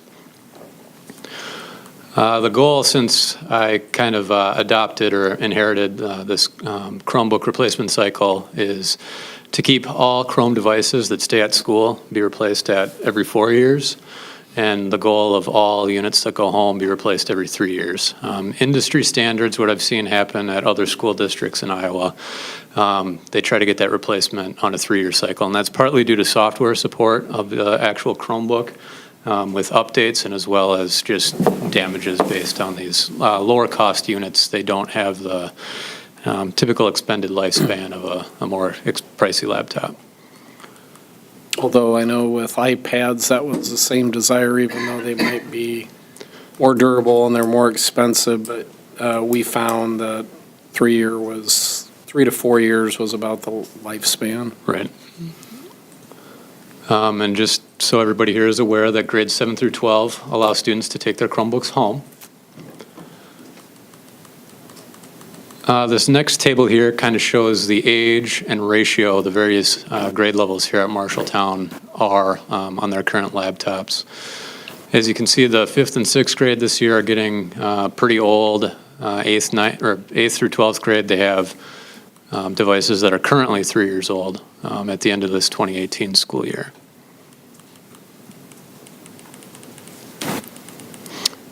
Last year, the purchase that we made repurposed the 2nd grade Dell units from the senior, the senior units last year were repurposed down to the 2nd grade, so those are also the 3-year-old Dell 3120 models.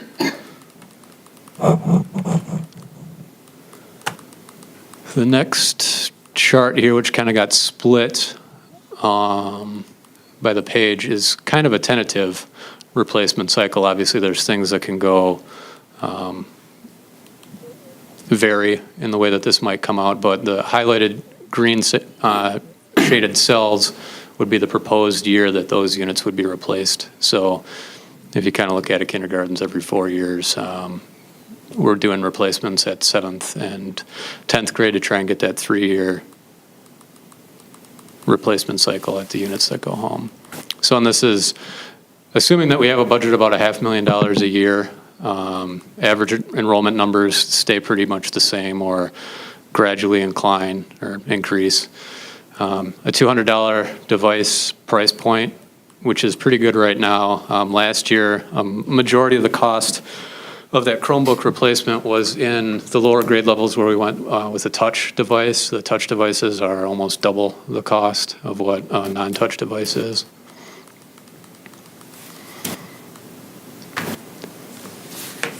So this is a cost estimation of how that might pan out with the unit price that I'm hoping to get, the cost of licensing, and then cases for the 7th graders.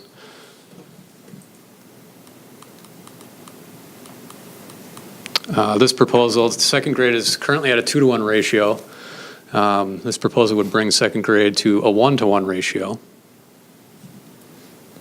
And then there was a little bit of an increase in the estimation for the case. Last year we went with a more bag, universal style case, and there's been some desire to go towards a more form-fitting hard shell case that kind of wraps around the Chromebook. So we'll be looking at that this year, hopefully.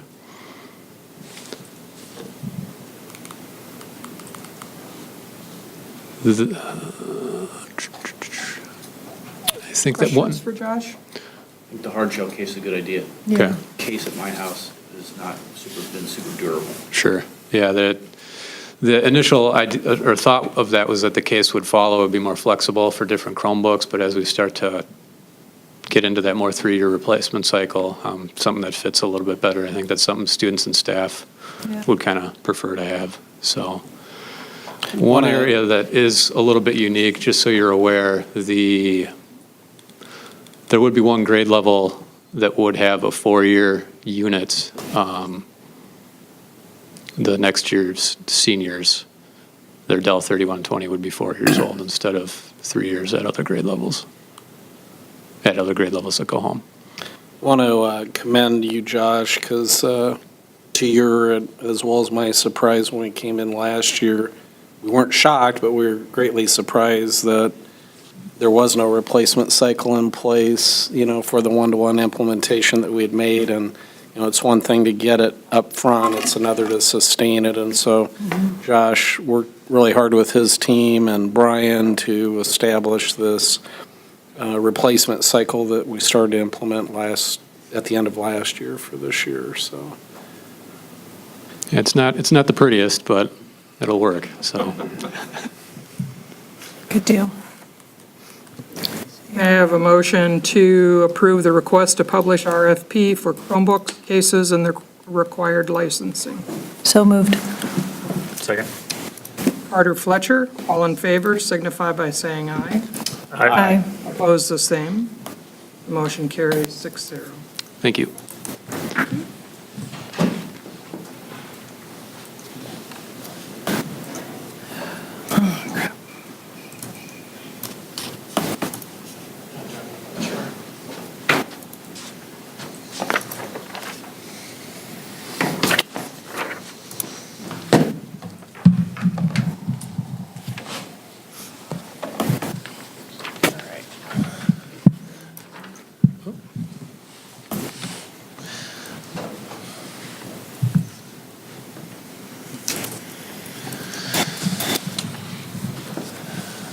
Josh, do you want to click on the nutrition professionals one first? There we go.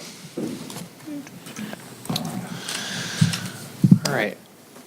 How do you want to do this? Do you want me to read through them all, or, okay. All right, so this is a tentative agreement for the nutrition professionals group. The district proposed and the union agreed to a 1-year agreement. The first thing you'll see there is under seniority, section 1, the district has proposed and the union agreed to change the probationary period from 60 working days to 90 calendar days. Also under section 1, the district and union agreed to add a section that explains the parameters for what happens in the event of a tie in seniority. Do you want me to read the whole paragraph there? Okay. And then the second area, under leaves of absence, section 1, sick leave. The district proposed and union agreed to reducing sick leave from 12 days to 12 days from 15 days. And then under section 2, immediate family illness, the district proposed and union agreed to allow for 5 days of immediate family illness. And then the third area, wages, the district and union agreed to a 3.01% total package increase. And I believe Paulette has what that total number is. Yes, for food service, it was $26,719, and that equated to a 21 cent per hour increase. And there is enough in the food service budget. Okay. Any questions? The immediate family illness, is that an addition, or did they have that before? Well, they had it 2 years ago. It went away last year, and it's back now. And you're going to see that 5 days come up across all the groups where we had some varying amounts across all the different classified contracts. So we made an effort to make it the same across the groups. I have a motion to approve the nutrition professionals tentative agreement. So moved. Second. Miller, Heitman, all in favor signify by saying aye. Aye. Opposed, the same. The motion carries 6-0. Moving right along. All right, moving on to paraprofessionals. Under the article for seniority, section 1, we're adding language that explains the parameters for what would happen in the event of a tie in seniority. That would be the same as the last tentative agreement we just looked at. And then also the same is we agreed to change the probationary period from 60 working days to 90 calendar days. Under leaves of absence, section 2, immediate family illness, we agreed to reduce the number from 8 to 5. And then under section 6, bereavement leave, we agreed to add brother-in-law and sister-in-law to the last paragraph of the section, which would allow for 1 day of bereavement. And under wages, the district and union agreed to a 4.3% total package increase.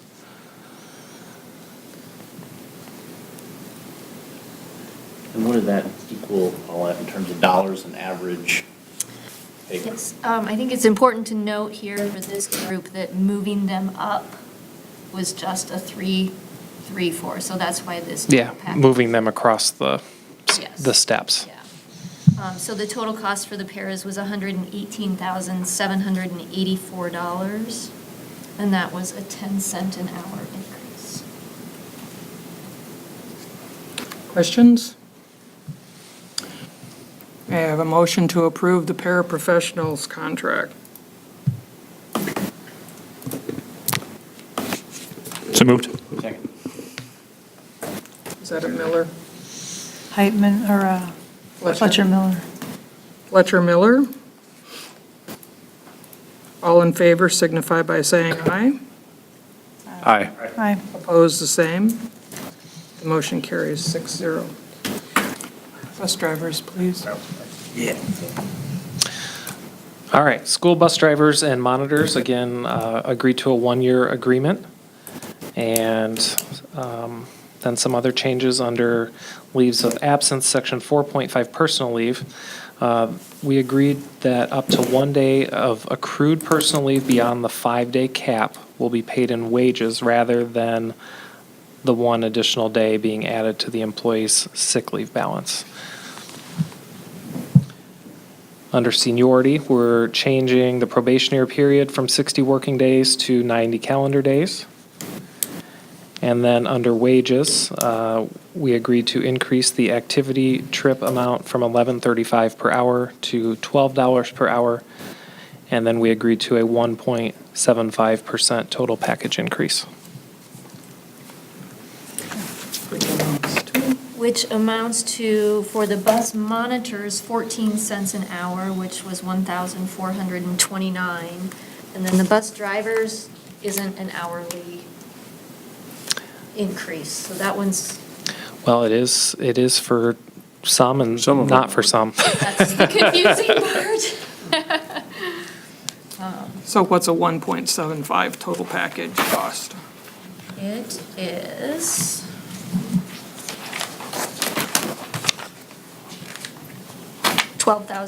$12,209 for both the monitors and the drivers. Any questions? I have a motion to approve the school bus drivers and monitors contract. So moved. Carter Hernandez, all in favor signify by saying aye. Aye. Aye. Opposed, the same. The motion carries 6-0. Thank you, sir. Thank you. Done with that, done with that, done with that. First reading. We don't have building and grounds yet. Darn. And, yeah, because we have teachers. Looking at 50414E2, And 504-14E3, the forms, I would suggest mark as reviewed because both just have number changes. Any questions?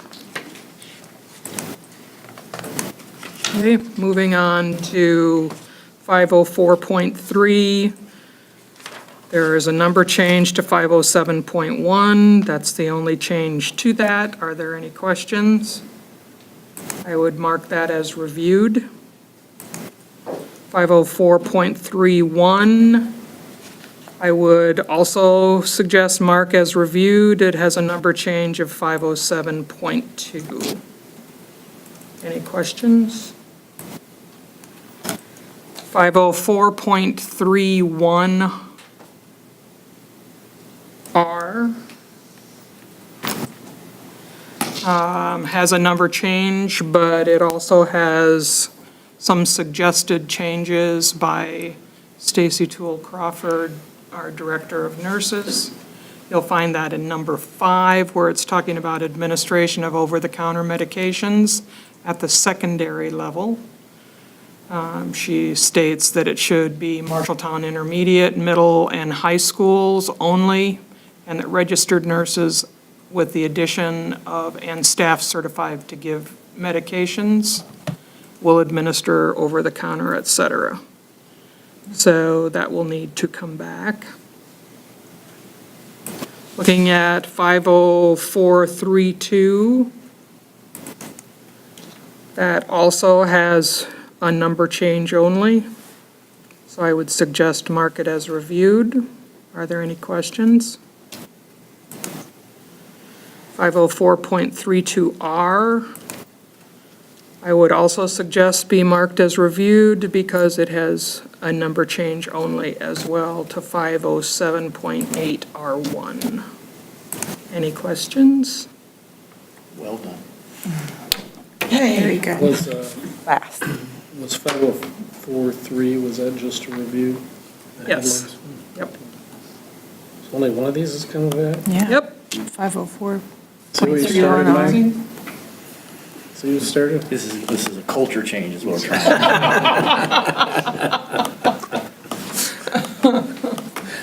And Janelle gets the next round. So the bar is set high, Janelle. Yeah, it really is. Any communications of note, Mr. Potter? Okay, looking at reminders.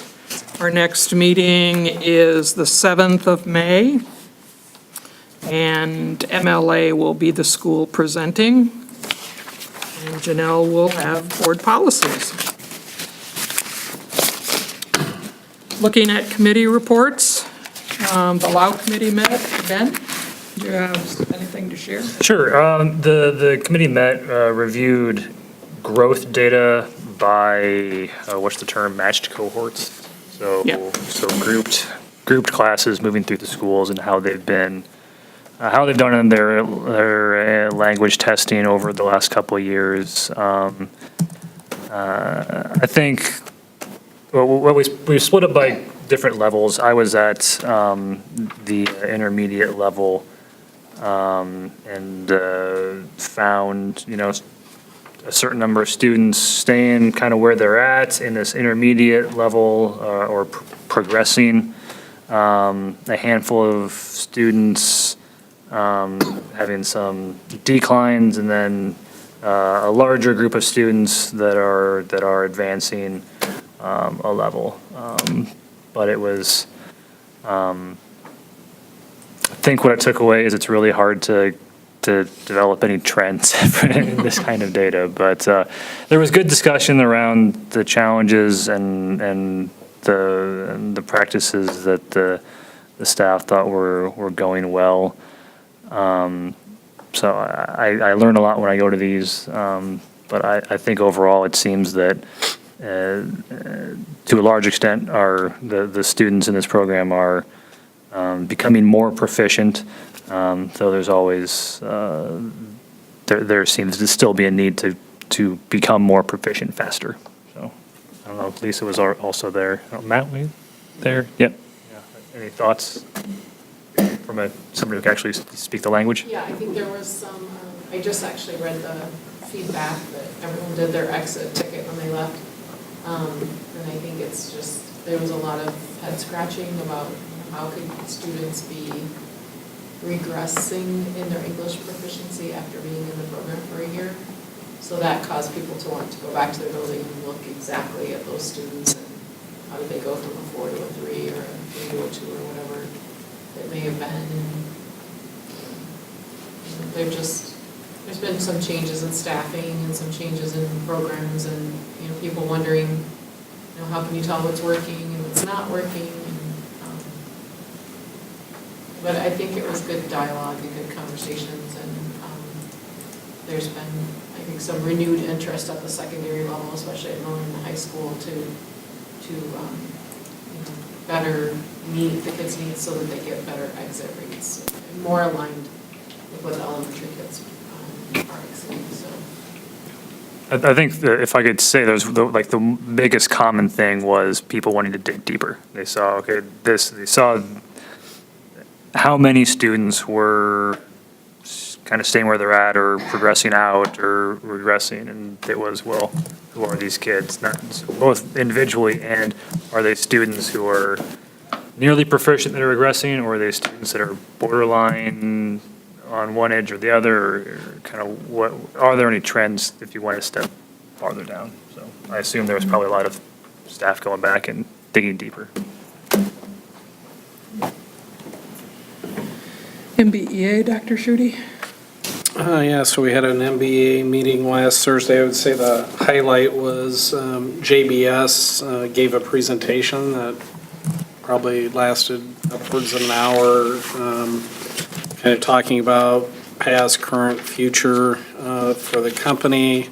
I think many of the table know that there's some relatively new leadership there. Todd Carl, who's a Marshalltown graduate, and then Nico Aguirre is taking Pete Charbonneau's position as HR director, and Nico has been fantastic to work with. JBS has been great for us, obviously, since I've been here with the ST Mass support. Both JBS and their local union together, they've contributed to each of our elementary schools at least the last couple of years with, I think, $1,000 checks to help support efforts there. Nico said publicly, and he's talked to Lisa and I on a couple of occasions about they're wanting to do more. They're doing a lot more community-wide type support, charity support and stuff, but they absolutely understand that their challenges are our challenges, whether it's language or whether it's attrition and turnover. And so when you look at, I think the last statistic they gave was, in the past year, they have a 32% turnover, which is below their target, and it's below the industry standard in that line of work. But they also understand, it contributes significantly to us having 25% turnover of students as well. And they also understand the language challenges, not only with the second language for Spanish, but they, like us, have 30-plus languages. So I think there's some great potential.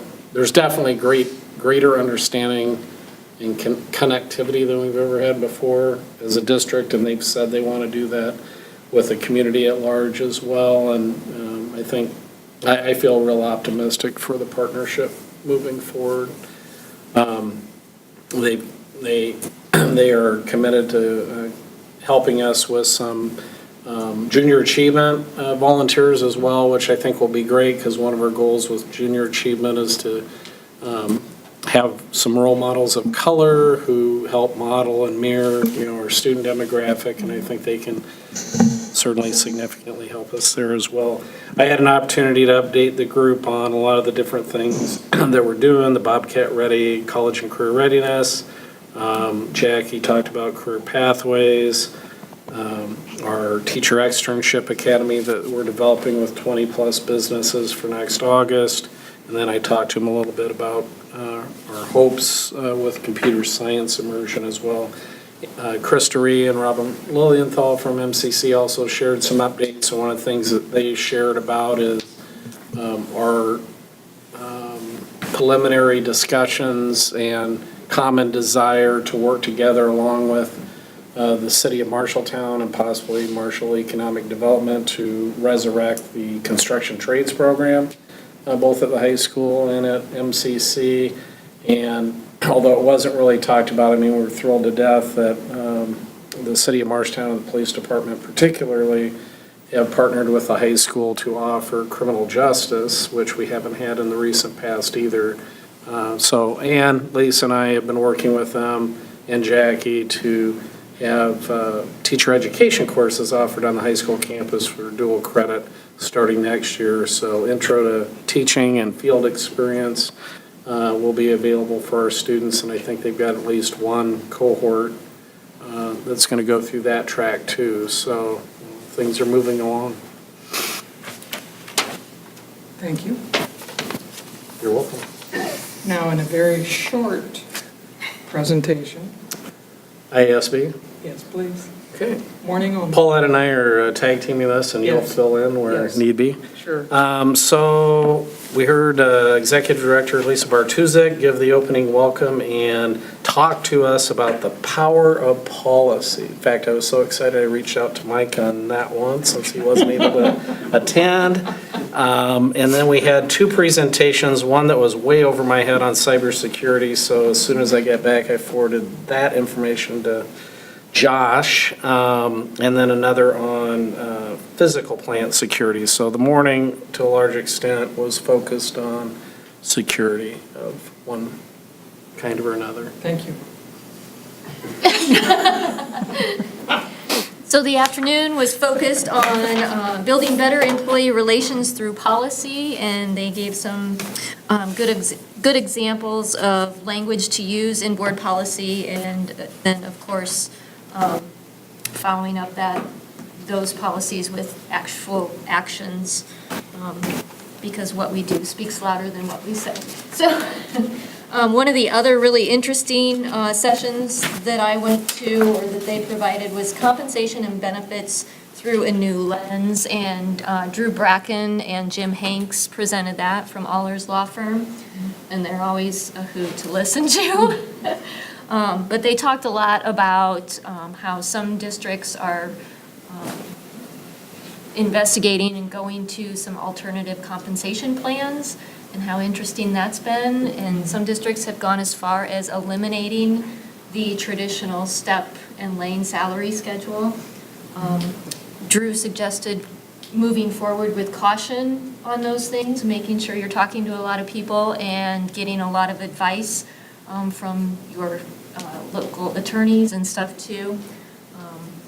And his prediction is that as these traditional salary schedules go away, that there are going to be more and more issues with pay bias and gender pay inequity, things like that. So it's interesting. One of the things that they also did was to go over House File 566, which was passed last year in the legislature regarding school board election changes. And just a reminder that all school board elections will now be held in November. So the next school board election will be on November 5th, 2019. For those of you who need to take out nomination papers and et cetera. We attach that to, we attached it if you need or want it. The schedule, not the nomination paper. But you can get those from Paulette. But not until, they're due on August 26, 2019. 19. What have we done tonight to improve education for the students in this district? Buy a bunch more Chromebooks. Bunch. Many, many Chromebooks.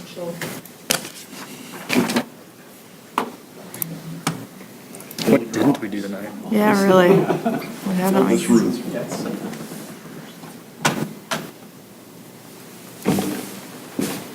liked what they presented on from the high school.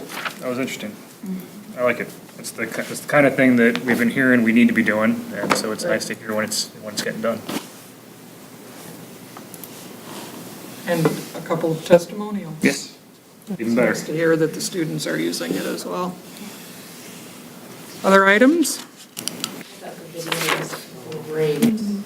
As a former 6 on 6er, who got out in 6th grade. Did not Harder forward. materialize into a college basketball scholarship. Harder forward.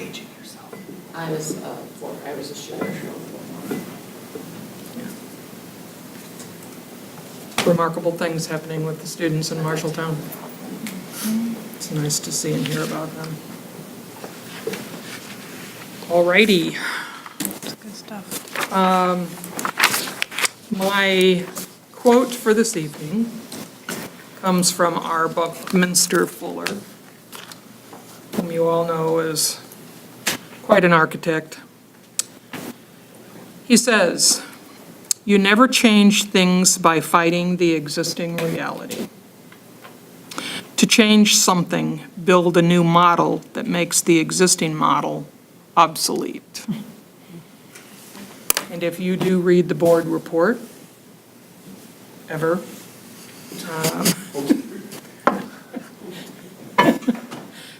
you're supposed to? First Was thing, that- every time Andrew sends it out. Okay. I always give a little blurb at the end of that board report, and I have used a statement, that quote, in a statement to staff, so you might be interested in what I said to them. But I sign it, it's not speaking for any of you. Cliffhanger. Yeah.